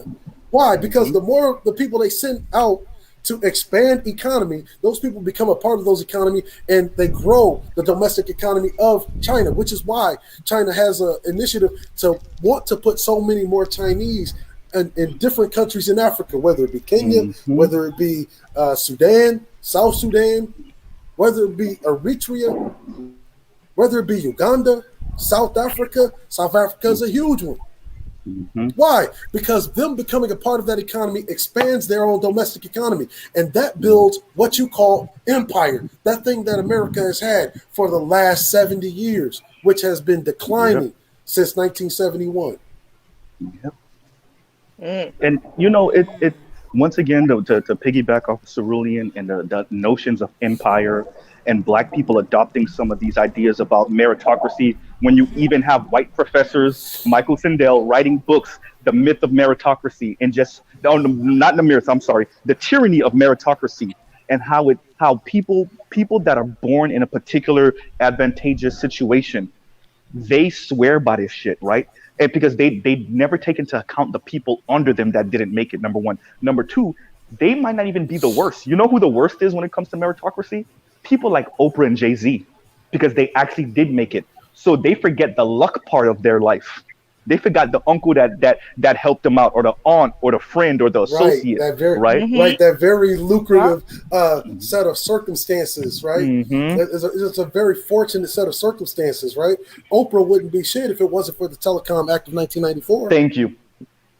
And Jay wouldn't be shit if he didn't come up in a particular window of hip hop that locked in a bunch of people like him, Diddy, Master P, Dr. Dre, you name them. It locked in Scarface in them. It locked in a particular window. And those are the people, by the way, that they keep on selling us over and over again. You want to know why? Because the wealth, once you start getting to Drake them age, the wealth is locked in. That's why they keep on throwing Drake in your face, because he's like the only nigga in hip hop making that type of money. Right. And according to the hip hop industry, you'd have sworn Drake was the only nigga making music. Hey, because he's the only one making money. That's why. He's the only one making that type of money. That's why. And they're gonna keep on selling you that. And what we're saying, what I'm saying, and I want to be, I want to be a little bit depressing now, if I wasn't already. What I'm really telling people is, you've been sold hope for longer than way before Barack became president. They were selling you hope. Honestly, the whole entire American origin story is some hope shit. But you were really being sold that from Nixon on up. Right? Well, yeah, if you go by the Hollywood history of America, it's really all just a play on hope. right? It really is. Mhm. Oh, these struggling colonists wanted to escape from under the tyrannical oppression of the British Empire, and Hmm. they gathered their pitchforks and muskets, a ragtag group, to take down an entire uniformed and highly industrious nation Hmm. by itself. Like, if you believe that part of Hollywood history, then you look. I got some timeshares on Mars for you that you might be interested in. That's if you and believe that. and that's what, to me, that's one of the issues. And what we've seen with multiple recessions over the past 2 decades, so from the dot-com bubble to the housing recession to now the COVID recession, is that bubble has burst for many of us that were asleep before. But on the flip side, there's some people that swear by this shit even more. That to me is the most frightening part. The brothers and sisters, black people of all people in America and in the Western world, that have seen what happened, especially after COVID. And this is, I think, where me and Cerulean unite, is like, if you're still sounding like you did in 2018 and 2019 post COVID, then you don't care about circumstance. You're just swearing Yeah. by a system and by ideology. You don't actually care what's going on the ground, right? Mhm. You No. swore. Go This, ahead, go ahead. yeah, these are people Hmm. that they don't really interact with the broader society in general, but they Yep. don't interact with their own community. But like, you got to think, when's the last time you heard of an actual crackhead? Like, was the 80s and the 90s? Like, so if you got Yeah. motherfuckers selling crack in your community today, and you online complaining about it, nigga, you derelict. Well, I don't know Because Yeah. what's I don't going on with that. He just like talks what did about the it a lot, but I don't know. like yeah like what did you get trapped in the 80s in some kind of time But capsule, or Cerulean, did before the you got on, I said that. I asked Char and Ruby. I was like, niggas don't even, who's selling dope like so that? Niggas is scamming. What are you talking about? Yeah. Mhm. Yeah, so that's why I said it must mean something to him. And I said chances are us finding out if he wants to share it, it'd be great. But I normally, I've just noticed around this space, no one really tells you anything. They just throw things out there. But quick Yeah. second, what I it have is on the mine. screen here is from The Wire. You guys recognize these three characters that sold drugs? Now, these Yep. were Yeah. teenagers and they lived in a place, they didn't have anything. So, the guy on the left, which is a young, Michael B. Jordan, Hmm. he actually was helping some kids. He was in this place. I don't know if it was a building, it was some type of apartment or something. And there were several kids. And I seen him handing out their book bags and some food and Yeah. made sure they went to school every day. Because that can only come from a person who can relate, that grew up in it, to understand that, look, I didn't have this growing up, and I want to see more of me at least Mhm. try to make it through, so they don't have to do what I'm doing.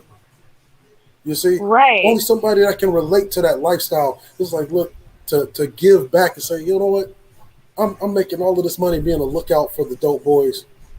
Let me give some of these young boys around me a chance at something that I didn't even have. Yeah, and that's what Because the you got guy to on the left understand, did. in that right there, they are given this. That's literally giving the opportunity. That's giving them an opportunity they wouldn't have otherwise had. You Right. got to understand, these are young black boys in the hood that have never been given anything, not even by their parents. And that's another thing. What about their parents? We don't know what their situation is. I want to say this about my life personally. I went to school every day, went to finished high school and everything. I knew what was going on. If I see the same person on the corner all the time, something's going on. Somebody has some music playing because they mute or lower it down or whatever. So I'm like, okay, I see what's going on, but I have a choice if I want to choose that or not. I chose to go onto the bus stop, get on the bus, and go to school. So the drugs are there if you want it, but no one walked up to me, hey girl, hey you, come buy this here. No one did that to me. All 4 years, I just went to the bus stop, went to school, came home. It was my choice if I wanted to buy that. And I'm saying that to say there's a lot of people that medicate, whether it's drugs, alcohol, any of those things. In every city, you can go and buy whatever it is you need. I don't care. All states, you can find some place. You like alcohol, you can find it. You like marijuana, you can find it. You want to sniff some, smoke, whatever you want to do, you can find it. There's a market for it. But you didn't. You chose to buy that. No one. Not well. Maybe they did come up to you, but there's a chance that you went to a party and you were offered that, and you're like, okay, I'll try it. Oh man, I like this. This is smooth. This is mellow. Okay, you became a person that wanted to buy it, but no one forced you to purchase anything. Well, you know what? I'll say this, and I like again, it's not from me growing up, obviously in the crack area in the Mhm. 80s, because I didn't grow up in America, so let me be upfront about that. I've watched several documentaries, and what I kind of saw was a connection between, the bankrupting of the Black community, major levels of depression and anxiety and whatever, and then crack and guns being dropped into the communities. And then you're told, hey, listen, Shout you out want to to forget Ronald all your Reagan. problems? Right? You want to forget all your problems? You want to forget all of that pain? Right? You want to forget all of that loss? Just try some of this. No one said if you try this, it's going to ruin your life forever, right? You're going to end up selling your kids for crack. No one told them that. Or it was just like, here, do this. It's going to be fun. I do it all the time, right? And some people don't get addicted to some drugs, and some people do. Right. So there was also a lack of understanding when crack was first dropped into the community. There was a lack of understanding about the long-term effects of it, right? Because you could smoke weed, it didn't ruin your life, right? There's a lot of drugs. You do a little coke, that doesn't ruin your life. You do a couple of lines, you can go on with your life. You don't become physically dependent and whatever, right? So I think that, to blame people, well, they should have known. How the hell would they have known? This is not like a known entity people knew. Like if you try heroin now, you're an idiot, right? Yes, it is Hmm. very well known. You are taught from a young age. That is addictive as hell, right? You have like a 1 in a million chance that if you do that more than once, that you won't be addicted for life, right? So like, but back then you didn't have that same level of knowledge. So they weren't sitting there. When you think about it, right? No one was sitting there trying to ruin the community, even by selling crack. It was like, oh, look, you can make this excellent amount of money. It's even stronger than cocaine. It's more powerful. Hey, Hmm. wipe your fears away, wipe your anxiety away. Not thinking this is going to demolish all of my people. No one, I'm positive, no one thought that. When you watch the documentaries of people who Mhm. were drug dealers at that time, and they were living large, making 10 grand a month in the 80s, or no, 10 grand a Yeah. week in the 80s. That's huge Yeah. money, right? Yep. And It's a lot. right, it took a long time for them to That's a really lot now. start. Yeah, Yeah. it's a lot now. It took a long time for them to start seeing the impacts that this drug was having. And they definitely weren't giving it to kids and to, you know what I mean? Like they were still trying to make kind of pseudo responsible decisions, as weird as Yeah. that sounds, right? Like you're an adult, you want to party. Yeah, sure, of course. Here's some stuff to party. They weren't thinking, well, yeah, I'm going to give this to this father of three, and that's it. He's within a month, he will have abandoned his family, right? Like we have to no one's applying that type of like actual common sense. They're looking at it like, well, no, black people, like, hey, listen, you give them any opportunity to run out on their families and run out on responsibility and screw up the community, they're like, yes, I'm there for it. Well, No, Well, Ruby, let me let me I'm sorry. say something to that.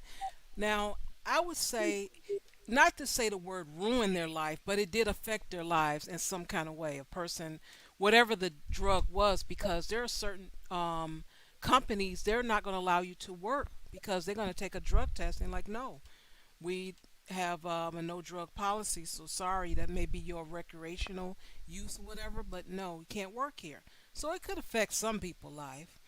oh no, but it's Um, it's You know. it's it's hella addictive though, Shar. So and then once you're addicted to it, right back then There was no, oh, let me help you with your addiction issues. So not only are you mentally addicted to this thing where it is actually Mhm. causing your psyche to chase it at all times, right? But you are physically addicted. So if you start withdrawing from it, you get very sick. And it starts controlling you, and all you can think about is trying to make the pain go away by getting more of it. And then the more that you Mhm. do, right, because you're addicted, the less you even get high, and the more you are literally taking this drug just not to be sick and out of your mind. So when I say Yeah. ruin lives, like I'm talking about, the impacts of actual addiction, right?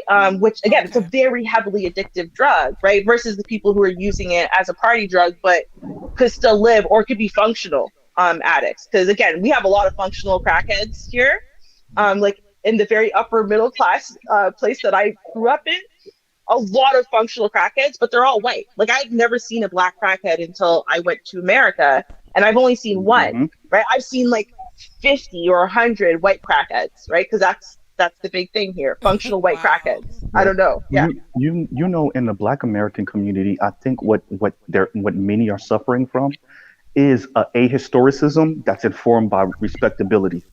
And what I mean by that is that you're ignoring everything pre 1990 or whatever decade it might be, pre 1980, pre 1990. And this is kind of going to what you were saying earlier, Ruby, because of respectability. You just want to see the outcome, right? You want the results. And a lot of this is being informed by social media. A lot of this is being informed by what you watch on television and you wanting to live the real households of whatever television Mhm. show, right? So what ends up happening is a lot of people want to live that life. They want the opulence, they want the extravagance, they want this type of man or this type of woman. And Right. because they want these things so much, they ignore everything that's keeping them individually and the black community from being in that position. And so they end up blaming the black community more and more. They end up blaming, and this is where you see some of the gender warring coming in. They end up blaming the opposite sex more and more to the point where you start advocating like you're a white racist person. So Mm-hmm. respectability, and I've said this multiple times, respectability is like the back door into some anti-black shit, right? And maybe it shouldn't be that way. And there are legitimate concerns about, some of the times, some of the ways we speak, maybe, or the way we comport ourselves. I'm not saying that all of that shit is illegitimate, but what I am saying is that oftentimes the black community and black individuals, because they're so frustrated with other black people, they end up sounding very anti-black. And some people Right. are okay with that because they're that frustrated. But others, I like to remind them, like, do you hear what you're saying? I promise you, if I paint you white right now, you and the white racist person will be the exact same person, right? Oh my Because your goodness. anger, your frustration, your sadness, your feeling, your resentment, your feeling of rejection, your feeling of not being wanted, all of that shit culminates, Mm-hmm. into this person that's so mad at other black people that they end up saying or sometimes even thinking a particular way about other black people that's detrimental to the black community as a whole, but even to that individual themselves. And I think that's where you get some of this talking about the crack era in a particular way that's very ahistoric, like the Reagan era did not happen. Like you did not have them dropping drugs off. Like you did not have them targeting the black community. They talk about black people's supposed opportunity in this No, country. you know what they Like, talk about? This is what pisses me off, right? mhm, So they'll turn around and talk about the black community with the guns and drugs, right? And be like, well, they chose to take the crack. It's all their fault. But here's the thing, right? When the doctor or when doctors were over prescribing opioids, uh Mhm. right? oh, And Sackler family. opioids were all over the street, right? No Hmm. one said, well, all these young white children and white adults, they chose to take the Hmm. opiates, right? And then they chose to, instead of going and getting help, which they have way more help offered to them at all times, normally Oh for free yeah. than we will ever have, right? But instead of accepting help for their addiction to the prescribed pills when the doctor wants to cut them off, no, they chose to go find heroin, right? No one Yeah. said that. No one said that. Everyone said, "Oh my God, these poor people, they have a problem. Let's decriminalize drug addiction, right, and get Hmm. these people off the streets. Let's help them, right? So it's okay." And see the people, and it pisses me off so much when I hear black people say things about black people like this, because I'm like, they're okay. They'll co-sign. these white people who are giving their people a pass and giving their people understanding, giving their people Mm-hmm. help, right? While they double down on the fact that no, black people should have been, and it's that same mentality. You have to be twice as strong, twice as smart, twice as Mm-hmm. this, twice as that to get half as far, and that's okay.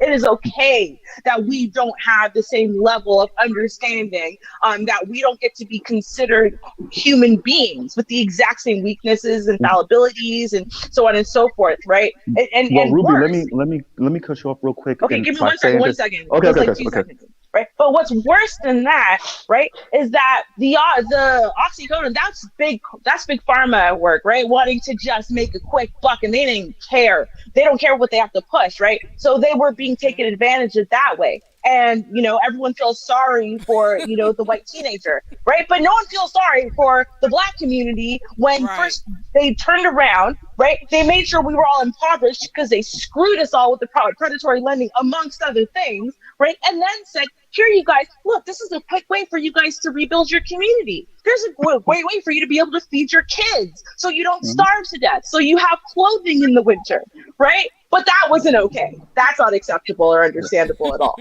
Okay, I'm done. Sorry. Real quick before the newcomer speaks. So what we're speaking about is what Malcolm X fear was with integration. What Mm. happens when you send your kids to these white institutions? They're informed by white institutions, by white media, by white entertainment. What happens is your kid essentially becomes a chocolate dip, at best, a chocolate dip normal white person, which air quotes normal, or at best. And at worst, they become a chocolate dip anti-black person, right? A chocolate dip white racist person. So when you see some of these black people, whether they're politically on the left or politically on the right, when you hear them advocate for certain things, when you hear them speak, just understand that you're essentially probably talking to a white liberal that's chocolate dip, or white conservative that's chocolate dip, right? And because I've started to adopt that, it's made me somewhat more empathetic to black people, but it's also made me more sane, because I would often find myself getting very frustrated when I would hear some of these black people talk. Once again, whether they're politically on the left or the right, because I'm like, but why do you sound like that? And then it finally hit me one day, like, this is what Malcolm X fear was. This is what he was Mm. speaking about, right? And it that means that in a positive way, these people are integrated, but in a negative way, these people are integrated. That's why they sound the way they do, right? So, and I'll pause right there. Go ahead. All right. Welcome to the panel, Leonard. Do you Oh, pronounce it Leonard? How do you pronounce it? I'm not yeah, sure. it matters not. I just had to push mute on the mic. I was having a slight kitchen malfunction while I'm cooking, Oh, so I put it on mute. Don't burn the How's house down. everybody Don't burn the tonight? house down. Oh no, I'm good. good deal. Yeah, what's going on? Welcome to the panel. What did you like to add? Well, when it comes to, like, I caught the drug portion of the show. I was trying to, like, remain in the back a little bit, get the whole gist, but it's the blame game. I mean, they put guns and drugs in our neighborhood, so we kill ourselves. I've been hearing that since I grew up on the south side of Chicago. When are we going to utilize and pass the common sense test and not use it? You know what I mean? Okay. That's just me. Can I rebut that? Can I rebut I'm that? not See, I'm not because from one of the, I'm not from one of those neighborhoods. One of my those born with a silver spoon in your mouth, Hyde Park, Chicago, blah blah, woo woo, Kenwood area. You know, I'm from one of the bottom neighborhoods. But yeah, go ahead. because if we're going to use that line of logic, right? Well, is here's my thing, right? Your logic must be universal. If it's to apply to one, it must apply to just about everything. Okay, and reason I'm saying that is because we're saying, oh, well, that's just an excuse. Again, it's just like I was saying on the panel with the mirror. Like, do you have an alternative that is equal to or greater than that of, say, drugs? Because Yeah, that's three. I because I look, I don't care if they put the drugs in there or not, because my position is will be a hell of a lot different than what most people's position is. And my position is, if you can make money off of those drugs, then do that. My position is, if you can make money jacking another person, using a gun, then do that. Because sometimes we forget that we do live in America, where people have the freedom of choice, right? And if we're going to say, well, just because they put the drugs in the community, right, that don't mean that they have to use them. Then we have to say the same thing about the Negro, the derelict Negro, and all of the children that he's abandoned over the years. Because just because a woman throws some pussy at you doesn't mean that you have to go up in there and impregnate that pussy. That's true. But yet,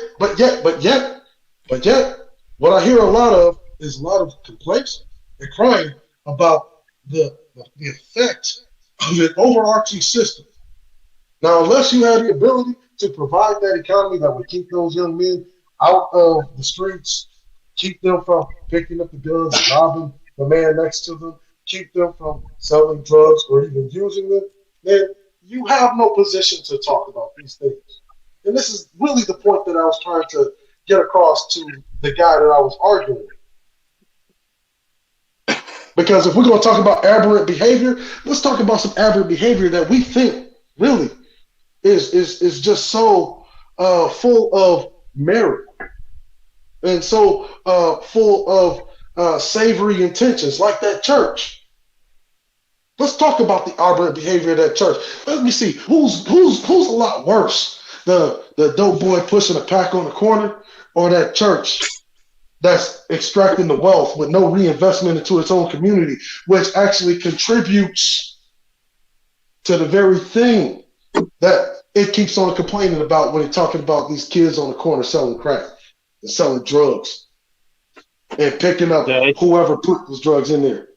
And so you can tell me if you got some kind of alternative, but I can almost guarantee that it's going. I can almost guarantee that it's going to be some already pre-scripted nonsense that you probably heard from someone else, who heard it from a friend, which was likely one of these people pushing these respectability politics.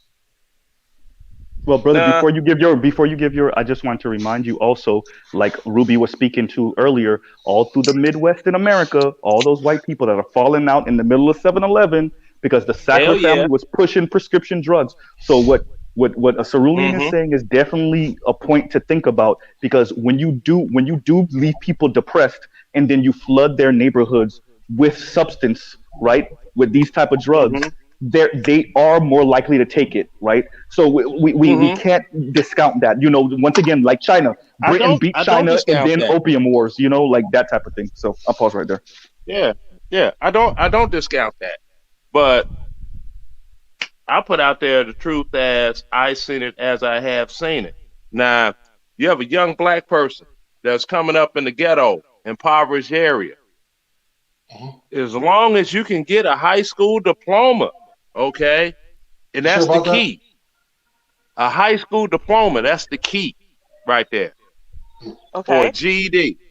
It's a scale right there in and of itself. Say again? I said you failed right there. Like you do realize some college-educated people. Are we going to have a discussion, or are we going to talk over each other and just shoot each other down before they make their point? No, you're right. Go ahead. I mean, the sister said I failed right there. How? Yes. Okay. Because you made this statement. You made this statement. Well, all you got to do is get a high school diploma or a GED, as though there's not. Okay, you know what you didn't do, sister. You didn't let me finish. Right there. Okay. You didn't let me finish. That's what you did, sister. You didn't let me finish. No, you're absolutely right. Go ahead. I apologize. Okay.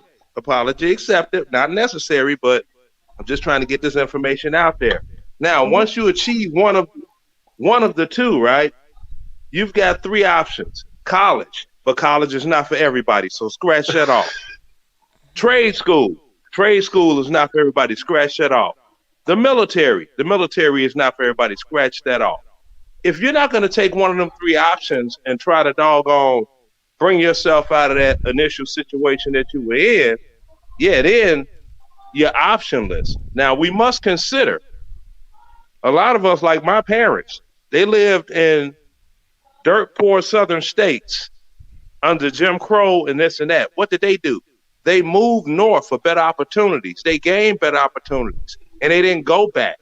But in modern day America, if somebody black does something for self-improvement and leave the neighborhood, they sold out the hood. Didn't our parents come to the north to the hood when it wasn't the hood? But we get doggone demonized by our fellow black people for doing something different and moving someplace else, surrounding ourselves with black people that have our same mentality. Make it make sense to me. Can I ask a question? Real quick. Go ahead. Right? If all you got to do is get a high school diploma or equivalent, please explain to me the out-of-work bachelors and associates that are out here, and even this hitting the master degree fellas out here. If that's all you got to do. Now, two of those I do agree with. I agree with the military. I agree with trade schools, right? But once again, you already said it. It's not really meant for everybody, even though I think there should be a culture. But see, that's the problem with being a military person. It makes despots of us all to where we think, hey, this should be a culture where everybody should go to the military. And don't get me wrong, I'm under no delusion that I'm a despot, because I do think that military should be a culture, a part of black culture. But see, here's the problem. Back in the day, I remember hearing this a lot growing up. I used to hear from a lot of the older generation folk too. All you got to do is do this. All you got to do is do that. When these kids are coming up, right? Understand, how did the ghetto become the ghetto? What you thought those people just I can explain that simply. Oh yeah, please explain that. Yeah, simply. Lyndon Baines Johnson, 1964 war on poverty. People read the message wrong. It wasn't a war on poverty, it was a war to cause poverty. But black folk missed it. They missed the boat. I would actually gravely disagree with that, but the war on poverty didn't create the ghetto. Wait, because if the war on poverty created the ghetto, tell me why it was a ghetto when the Irish were living there, or when the German foreign nationals were living there. But see, that was before Lyndon Baines Johnson, my brother. Right. But that was pink people. I ain't worried about pink people. I'm talking about our people. No. Once again, your logic must be universal. If it is applied to one, it has to apply to all. Otherwise, it's not really logic. It's just some kind of well-wishing, finger pointing. Well. Let me get this up before both of y'all finish. No. I'm next, man. Okay. I'm sorry. Go ahead, Ruby. I've been waiting. Okay, thank you. So I still want to go back to what I originally said, because I really don't feel that you addressed it. So I'm going to reiterate. If you have an issue in general, right, where about 1/3 of the student population currently is below basic functionality as far as reading levels, math, science, all things that, for the record, you would need to get a GED, to get a high school diploma, to get into college, even to take the, what's it called? The test to get into the military? ASVAB.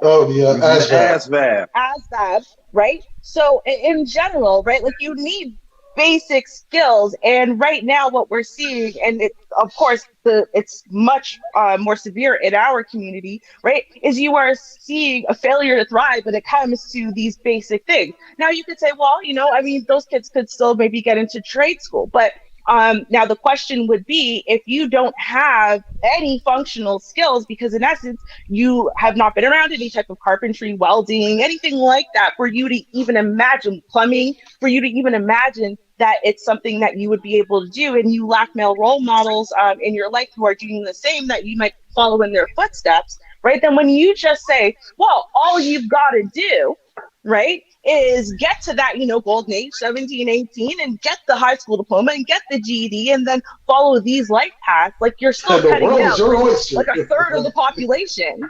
Easily. And that's like without even delving further into other issues that might make major barriers towards any of the above. So how do you address that? Okay, the way I address that is very, very simple. When I said about the war on poverty and you had the budgetary constraints, that also affected things scholastically. Okay. Mm-hmm. I went to high school during the time when you had welding shop, wood shop, carpentry shop, metal Mm-hmm. shop, auto shop. All the shops are gone. All of the music Yes. programs in school are gone in the public school system. You see what I'm Right. saying? Mm-hmm. And that you rewind that right back to this war on poverty. What that wasn't a war on poverty, it was a war to cause poverty. And See, see, that's where also, Brother, people that's where I gotta get once in. again, people are missing it. Well, no, one, No, he's brother, not I gonna. think I think, you Hey, just I hold misread think on you're a you minute, missing it. everyone. yeah, exactly. And I'm sorry to cut everybody off here. I'm just Yeah, trying to go get ahead. my point, but Mm-hmm. Go ahead. you're It's your missing turn. you're missing the point of what end up happening is the privatization of everything. That's when you start seeing automation come in. Number one, number two. Why have carpentry? Why have wood shop? Why have auto mechanic shop when I don't really want the workforce to be what it used to be with all the protests that came from LGBTQ, the black community, all this other stuff. Y'all really need to go look up the Lewis Powell memo. For those of you that don't know, where the corporations came together and said, you know what, we tired of all this protest shit that's been going on since the 50s. We need to dead this. So what we're going to do is stomp on everybody that's middle class and lower. We're going to stomp on their neck. How are you going to send your child to protest for a summer when they don't got no money and you don't got no money, right? So You know, now that's one point, what. brother. Can I make a point Wait, with wait, you, wait, brother? wait. Give me one more second, because this is Okay, also okay. very important that you spoke about earlier about moving out the hood and how the black community looks at you different. Do you know one of the greatest migrations that's happening right now is black people moving back down to the south because Yeah. they've been priced Yeah, I out know. because of gentrification. I live in Georgia. I So you know. see, so this is, and I'm happy that you gave us that information, because it's very important that we Hmm. stress what's actually going on, and some of the language that we're using is very 20 years ago, 30 years ago, when what actually is happening now is young people that are in the hood aren't necessarily looking at their suburban cousins negatively just because you got to grow up in the suburbs with my aunt, right? That's not necessarily what's going on anymore. What's going on now is that black people are realizing that that little bit of money that your aunt and your uncle got, and they live in the suburbs, they're living a very precarious life. Yeah, they got nicer shit than you, but they're only one situation away from moving right back to the hood.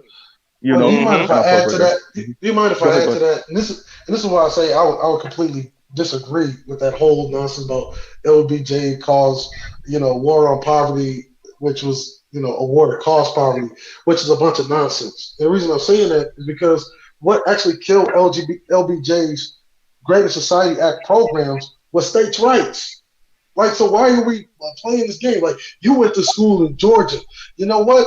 Those I didn't go to budgetary school in restrictions. Georgia. No, rewind, I brother. think he's Oh, I saying he grew up. moved to Georgia after Chicago. Yeah, yeah, yeah. oh, I okay. moved. So the budgetary restraints, those were exercised by states' rights, where you saw the rise of the charter school because whites didn't want Yep. their kids going to school with you Negroes. Okay, and those budgetary restraints, guess what happened? Well, schools start being starved of funding. So guess what? Your black child didn't get the education that its white counterpart would have got. That's The, what the, that's what killed that's yep. what killed LBJ's programs. Hmm. There was no president that put more into education than LBJ, but states' rights killed it, and it was all because of some racist nonsense. Well, I Okay, think what you're speaking to, Cerulean, and that we need to stress to black people and to poor and working class people in general is there are no permanent victories. There's no such thing as a permanent right. victory in a system where you and another group of people have an ideological battle, right? This is that Ayn Rand, the men of the Right. minds type shit that we're talking about, which is like the elite said, you know what? These motherfuckers is making too much progress and they're cutting in on our money. We want to lower the tax rate. We want them to think of themselves as us while we still got all the money. We want to make them Well, see, aspirational while we got all the money. Go ahead. I'm sorry. see, the reason why the states' rights killed it because when by the time the Civil Rights Act of 1964 was even passed, blacks still had a virtual monopoly on labor, and so whenever that happened, it allowed all types of exploitation, like the exploitation of jobs, right? Which is Yep. what caused the second mass migration out of the South to begin with, to work in those Ford factories, the Yep. Detroit plants, right?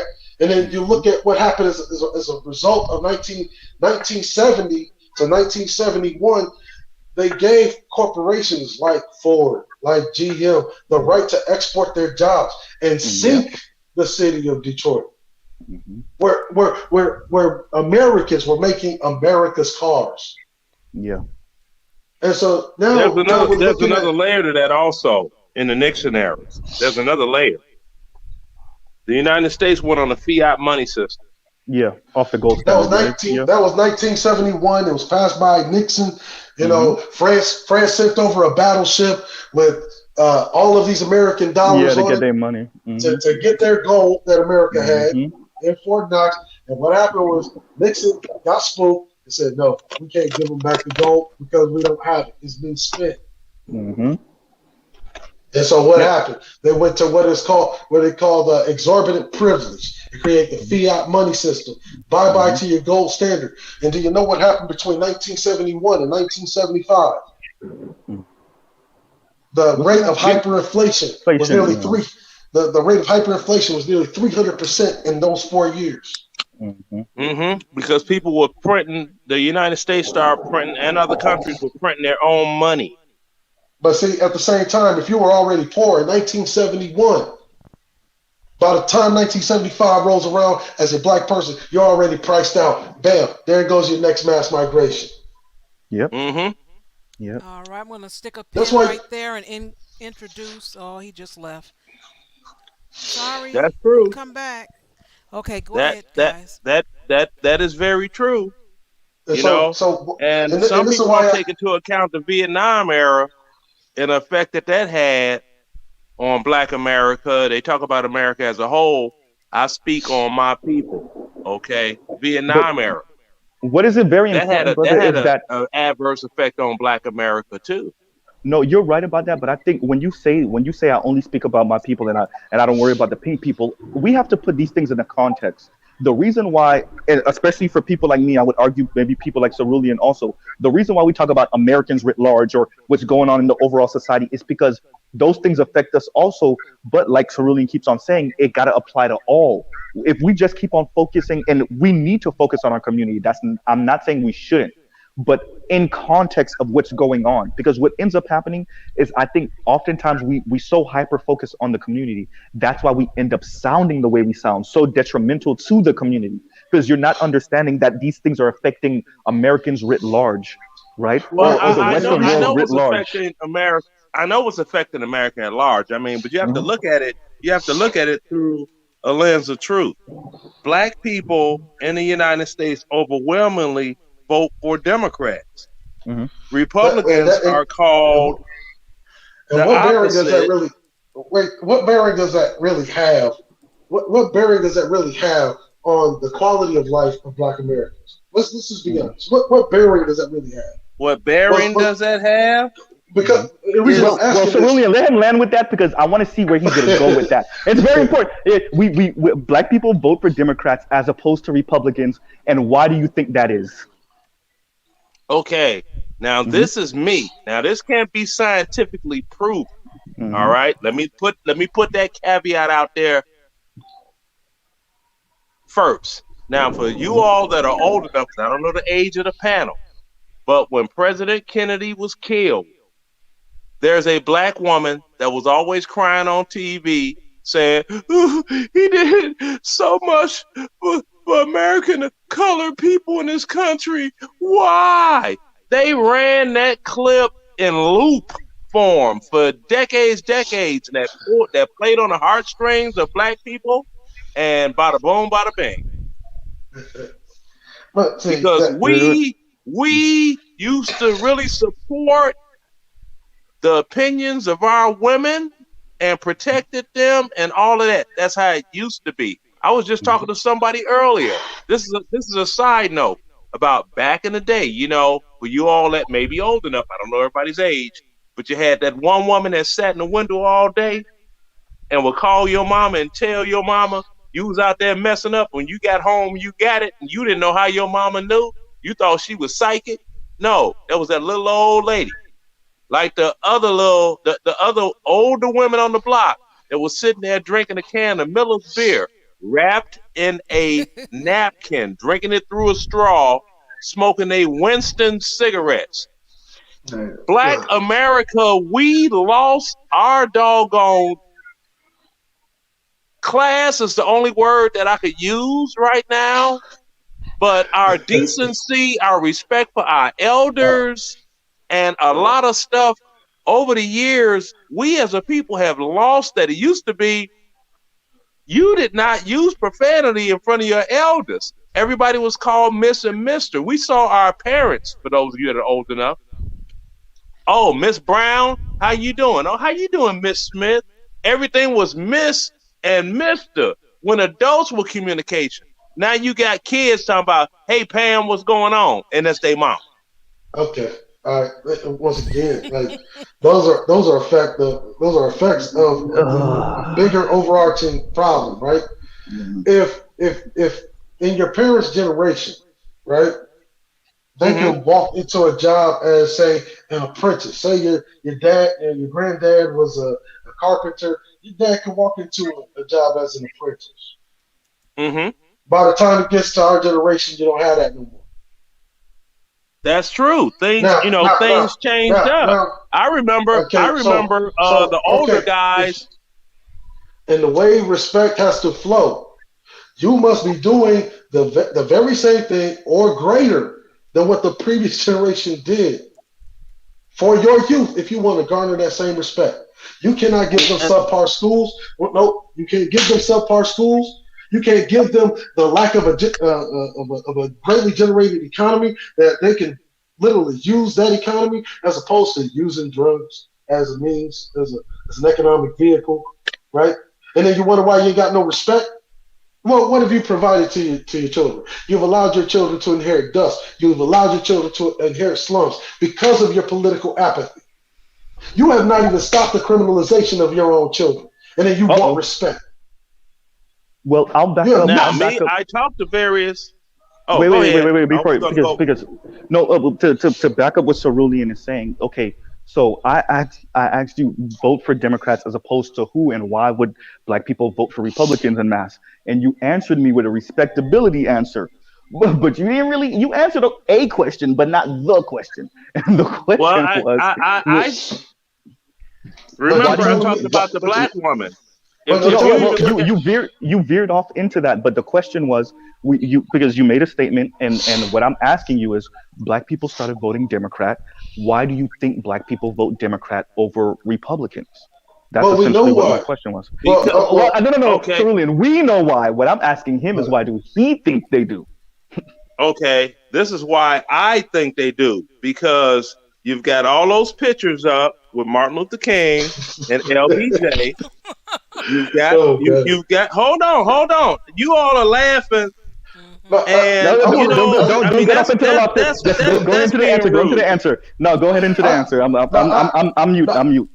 No, I actually have to ask. Hey, were you like a stand-up comedian at one point? No, please let me answer. See, that's being rude. That's where we as Black people mess up in life. I'm asking the question. Please, if you just continue. I'm silent. See, that's where we as Black people mess up in life. Instead of trying. Answer the question. Okay, I'm trying to get there, but instead of us trying to trade knowledge, we trade insults. I don't trade insults. No, he apologized. Let's move on. Would you please answer the question, please? Okay. Now, before I lose my point, because I'm not a young guy, and I tend to lose my train of thought. Okay, I'm not young at all. Okay, I'm a decade into AARP cardholderism. Now, you had the pictures of Martin Luther King, LBJ, this and that, and some Black people that were not enlightened factually the things that were going on kind of figured the Democrats did a whole lot for Black America. Then you consider the voting rights bill with the Kennedys and this and that. And you had John F. Kennedy, when running, got to Martin Luther King to get him out of jail before Nixon did. And it's like Malcolm X talks about the bullet or the ballot box, being a political football. And Black people have been a political football in this country since the days of Malcolm. So let me address that. Okay, so I agree with you that black people should be extreme vanguards of their vote. But is it possible that the reason why black people vote Democrat more than Republican by a factor of damn near not 10 to 1, right?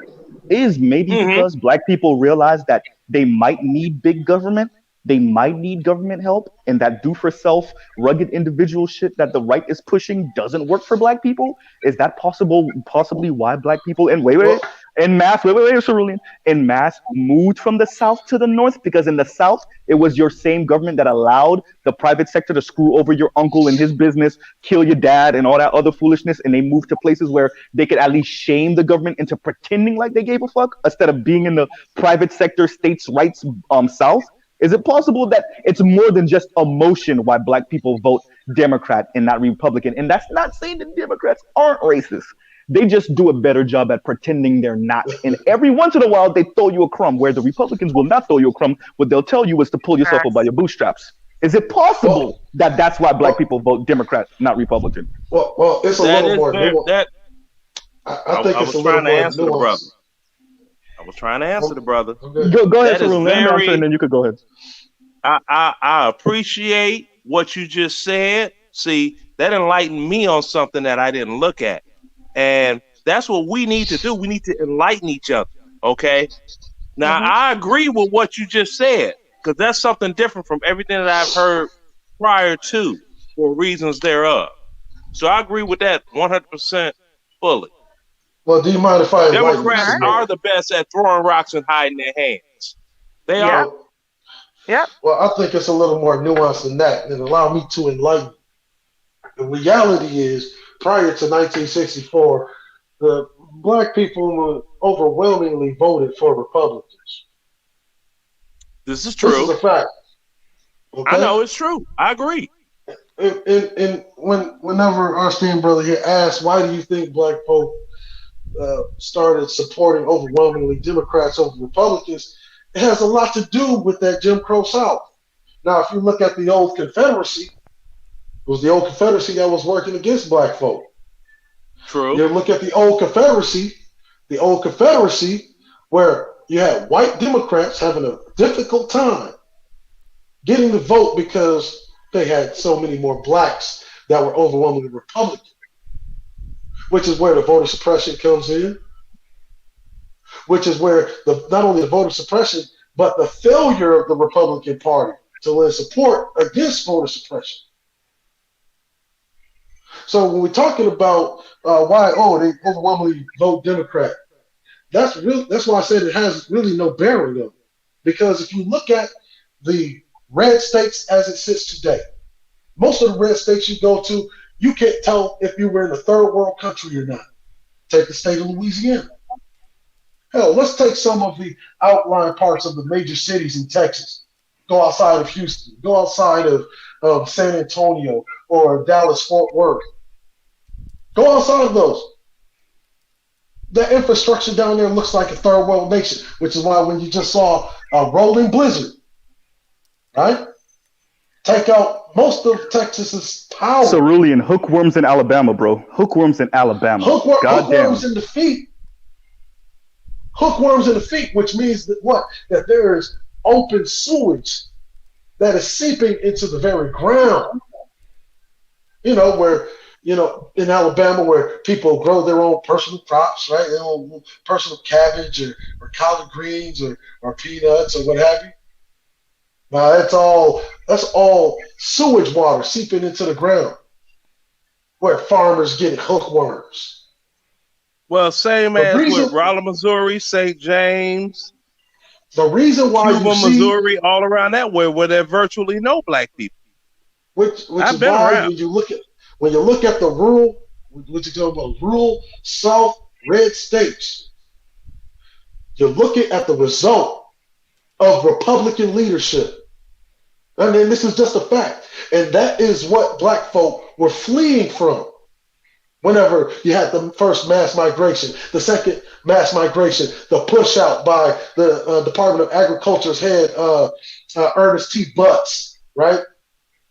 Ernest T. Butts used the Department of Agriculture and the Army Corps of Civil Engineers to confiscate more than 10 million acres of black farmland and push those black folk out.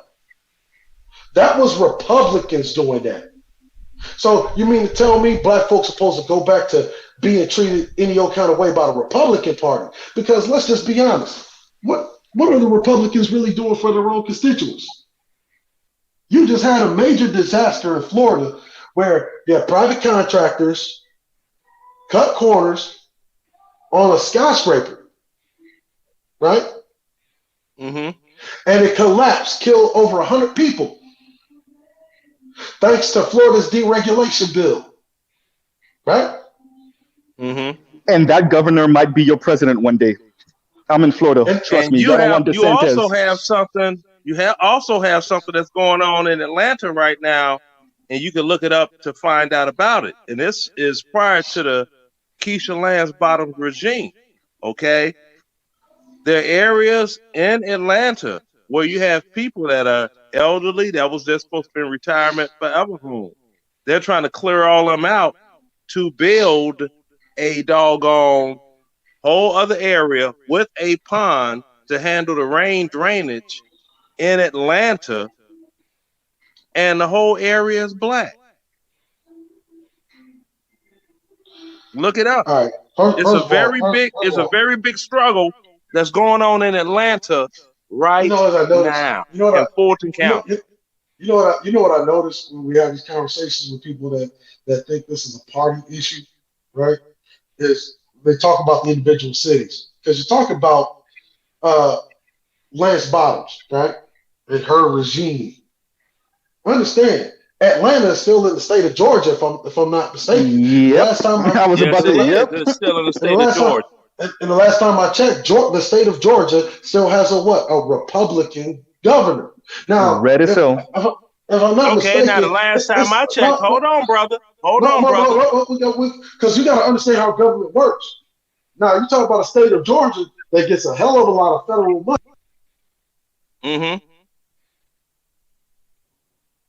That is true. So Rulian, you went out. Oh, I wish he wouldn't have. When you look at Atlanta and its surrounding suburbs, right? Why is a city as populated in the state of Georgia getting less money than districts and towns and enclaves that have less than 10% of its population? Why do you see that? Because it's easy to blame that Democratic mayor, but you won't blame that Republican governor who literally controls where and when the federal money that it literally consumes, siphons, goes, and how it's spent. And it's used to be, Brian Kemp is using that money to prop up white enclaves. That's why you go to a white suburb of Atlanta, is getting more federal money for education than the main central district of Atlanta, which is why your black kids, having a dropout rate that is almost equivalent to that of West Virginia or New Jersey. So you're talking to a guy that does politics, bro. Mm-hmm. And matter of fact, I would say what you need to be doing is asking Brian Kemp, where the hell is Atlanta's money at? Because he's who controls what districts and what towns or townships. He determines where that money goes and how that money's spent. Well, I'm not going to get into a quick debate over who's doing what as but brother, I want to stress this. I don't have that knowledge. Well, here's something important that I need to stress.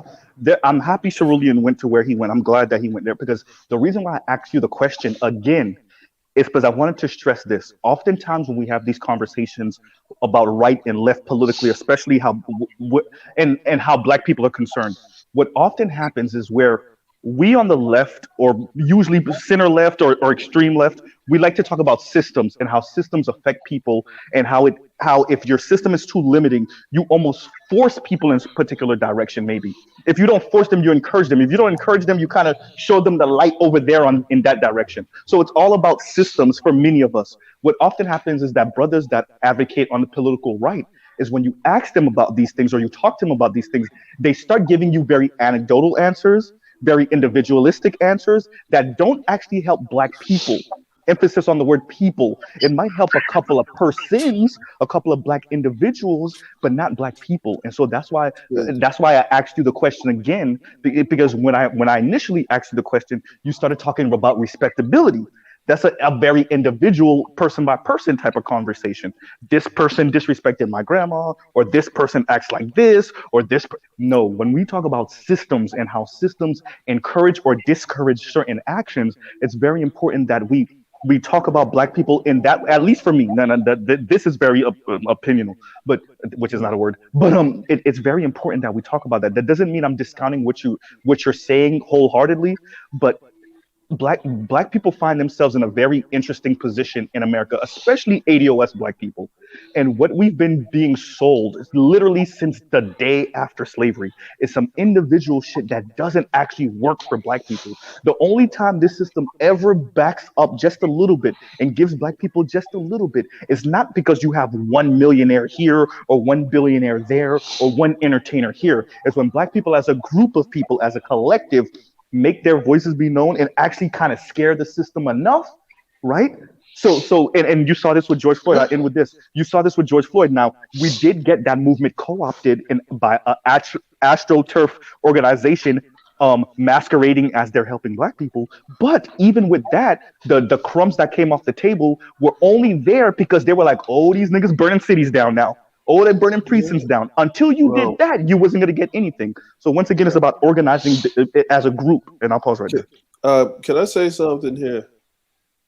Hey! Since we got my hometown up on the television here. Hello, everybody. Good evening, sir.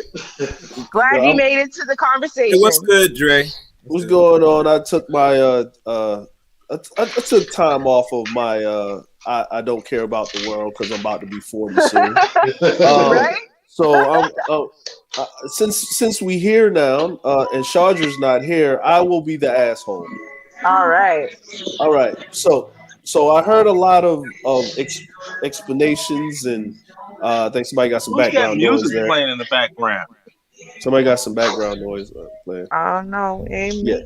Yeah. Okay, so I'll mute everybody. with this being said, and this is just me per se.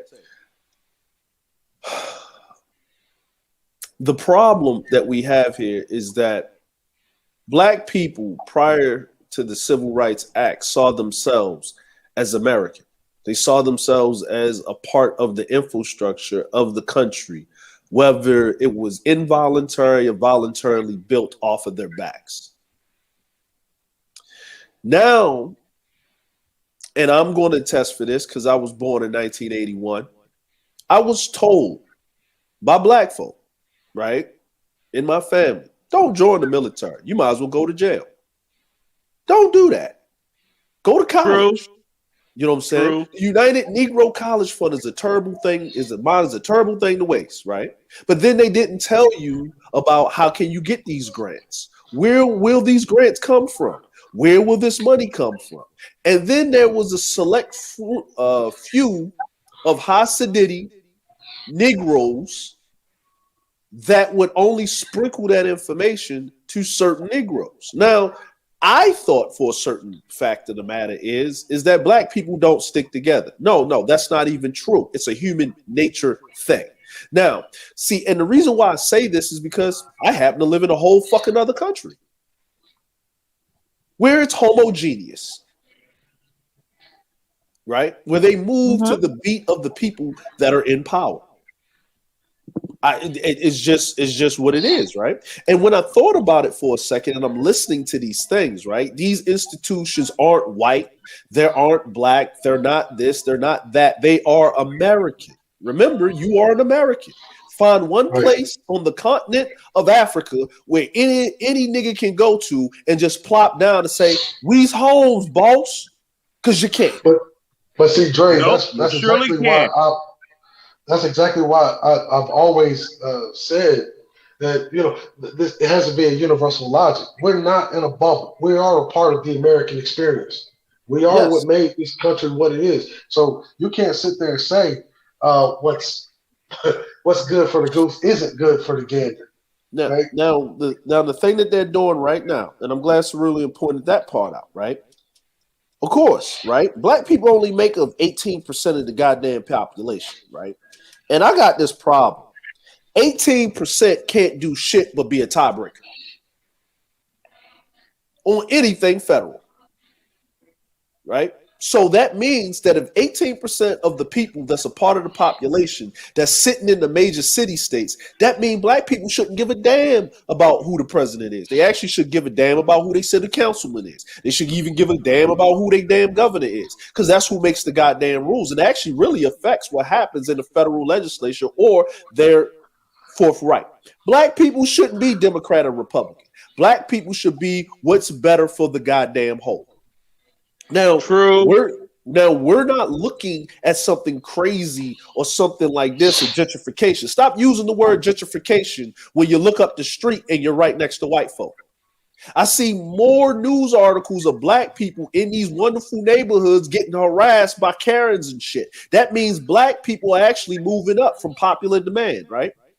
Like if you think about it, right? You actually got to go in the hood to get something from the hood, right? You'll hear little anecdotal evidence of this is happening down in Chicago. This is over here happening in Baltimore. Blah, blah, blah, blah, blah, blah.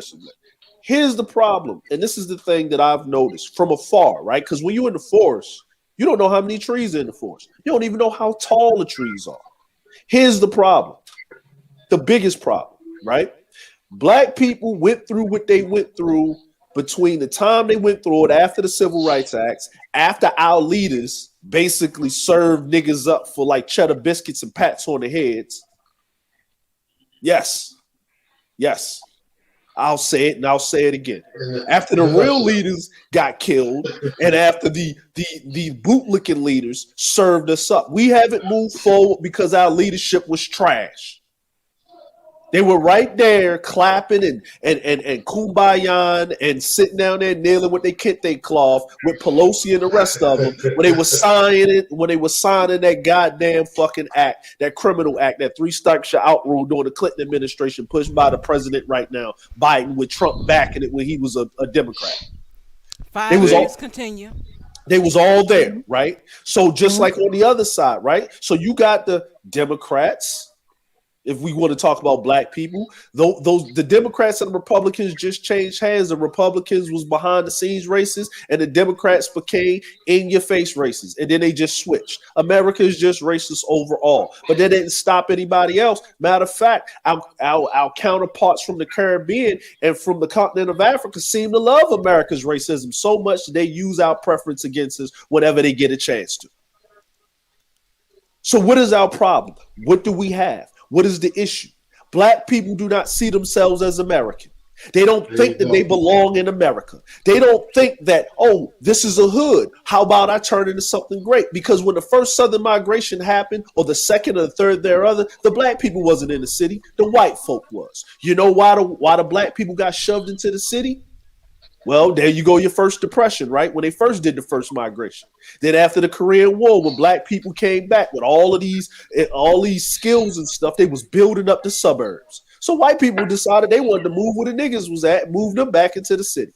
Then niggas moved back out, and then they start migrating back down south. Then you got the Jim Crow thing, right? Then you got all of this back and forth. That means that black people with less do better than white people with more.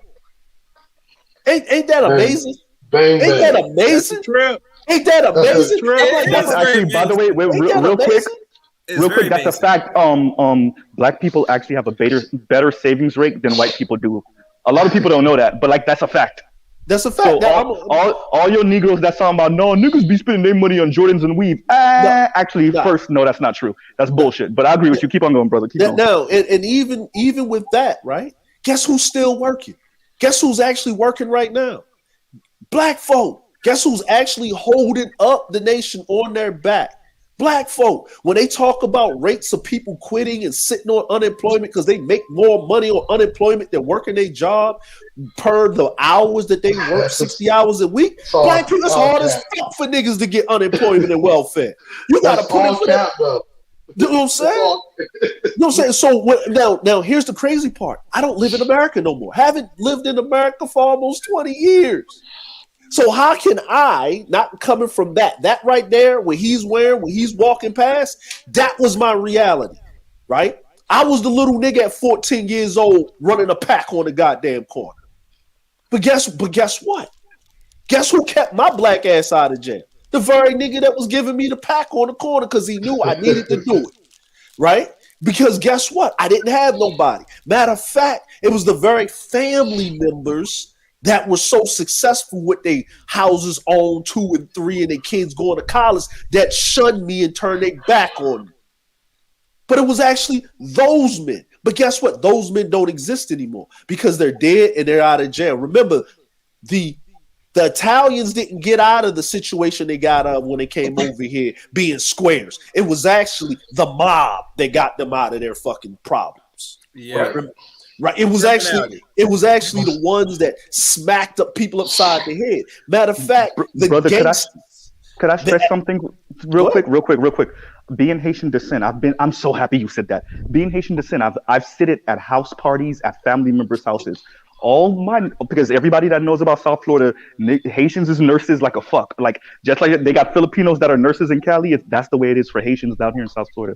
And I always said that it wasn't respectable Haitians that made being Haitian cool, right? It was hood niggas, it was street niggas, it was those that mean being Haitians cool, right? It was not Wu-Tang. I'm sorry. It was the Fugees and shit like that, right? Exactly. It was exactly that whole terminology. All of that came from street ass, hood ass Haitians that was murking Latinos for their drugs all in the 80s and really in the 90s, right? Yeah, it was not respectable Negroes, respectable Haitians. And so I agree with you when it comes to that. What? Oftentimes we look down on the street nigga because, he doesn't comport himself a certain way, he doesn't move a certain way. But quite frankly, what have all these respectable Negroes done for black people except denigrate and insult black people for not being white people? Shout out to Oprah. Well, see, here's the other thing, right? And I'm glad you said that. I'm half Haitian, but here's the other thing that I'm gonna say about this. Everything is in balance, right? When you think of, I live in Japan, right? If they had a war right now, if North Korea walked their ass across them shores right now, the only people that's going to run up on somebody and do some action is these Yakuza running around here. Yep. That's it. They keep peace. Listen, your dark side and your light side has to work together. The world is not black and white. It's speckles. It's gray with speckles of black and white. And what happens is, right, like, think about it. Look at Black Wall Street. Black Wall Street was a lot of bourgeoisie ass niggas, right? That's what that was. You know why? Because guess what? If they had some real niggas around them, the white folk wouldn't have ran up in there like that. And they did. Because guess what? They had to enlist the United States military for some help to kill niggas. So, as a matter of fact, Dre, we were speaking of Black Wall Street, right? They only had, people forget, man, Black Wall Street was so selective about who they let in that Greenwood community. Like, yes, they literally only had a handful of returning soldiers. Only a handful. Like, there were soldiers that, if you ever read any of the transcripts or the memoirs, there were soldiers that wanted to settle in Greenwood that would get turned away because they didn't, quote unquote, fit in. Yes, and here's the last salvo of this, because a lot of those soldiers, when they got turned away, they didn't go in those white neighborhoods. They picked themselves up and did what Dre did. They went their ass back to Europe where they got more fucking respect, right? So this is what I'm basically saying here, right? When black people come up, they do loops and bounds better than their predecessors. When black people are down, they still keep things the way they still keep it some type of modicum or something, right? There's rules. There's a reason why certain people need to be here, and there's a reason why certain people need to be there. The problem that we have is there's the quote unquote standard of black folk. The standard of black folk, all by and large, it's our fault now. What I mean by our fault, if you're 35 and over, it's your fault. Between 35 and 50, it's your fucking fault now. You know why? Because the people that are over 50, guess what? They're in retirement. So it's on us now. We got the 18 and 19s and 14s and 15-year-olds that's going to be adults soon, right? So we can look back into history and we can look at it and say, yo, that's where the fuck up is going to be. But when are we going to sit up there, stop circle jerking in a circle, stop crying about women, stop crying about this, knowing what it is, because we're very astute. Because I done heard brothers sit up here and expound from this report to this policy and that policy. But when forthwith are you going to shut the hell up, get a policy together, fuck the federal, because we already see that if you can have weed in Washington, D.C., but it's federally illegal, and you right in front of the goddamn National Police Station, and they ain't locking niggas up that's smoking in front of the White House, then that actually tells you that it's actually about your state legislation. So we can talk about this until the cows come home. But guess what? When are we, as the adults, right, the people that need to run shit, you know what I'm saying, those late 70s and 80s babies, when are we going to say, you know what? I've been a latchkey child my whole life. I was given adulthood. It's not time for us to go back and get our childhood. It's over. We need to stop what we're doing, focus on the kids, right? If I had a magic wand, the youth, right? And listen, if you over 25, right? Matter of fact, I'm going to give you this. 28 and under, we're going to have a conversation all day, because at 28, we can still do some things. You're 3 to 4 years away from maturity of your physical. You're in your prime. But if you at 32, 33, brother, listen, there's a cliff. There's a 9 o'clock bullet train to catch. Hysterical. There's a 20-foot story building. Nigga, just dive off of it. Because there's nothing I can do for you right now. You're fucked. You're screwed. Right? I want the young. I want the young in person. You're set your ways. I'm sorry. I'm sorry. And the problem is we're spending too much time circle jerking, arguing who's got the better pissing contest than actually sitting here being equal, balanced, and trying to figure out a way. And here's the other thing. This is the last one. The women are only the way they are because you niggas built the environment for it. Like it. Good, bad, indifferent. I hear stream after stream, these broads. Said, listen, go fly somewhere, buy a bitch a stove. You know what I'm saying? Make sure she wash her dirty feet before she get in your bed. Come back, retool yourself, and then get back to work and being a man. A woman, I won't let her be what you eat because you whine too much. I think it's over when it comes to the man-woman thing, and I'm sorry to sound like this, y'all. You know, from what I'm seeing with the gender war, especially between black men and black women. You know, no. I'm going. We're going to end it right here. Okay, well, okay, all right. If you want to bring that vibe next week, we're going to finish up. There's more clip. So everybody come back. We'll have a little bit more time to talk. We had quite a bit of people. Thank you so much for supporting. Thank you for having me up, Char. Anytime. Amazing discussion. Yes, excellent. So come back with a couple of people that wasn't able to join, but come back next week. I promise you I have a link for you. Come early. You know I start early now. I don't play. 9:30 p.m. Central Standard Time. You guys be safe. Come back tomorrow, too, to check out our article reaction, 6:30 p.m. Central Standard Time, every Saturday. And until then, peace. Get a job with a pension. Cheers, y'all. Peace. Salute to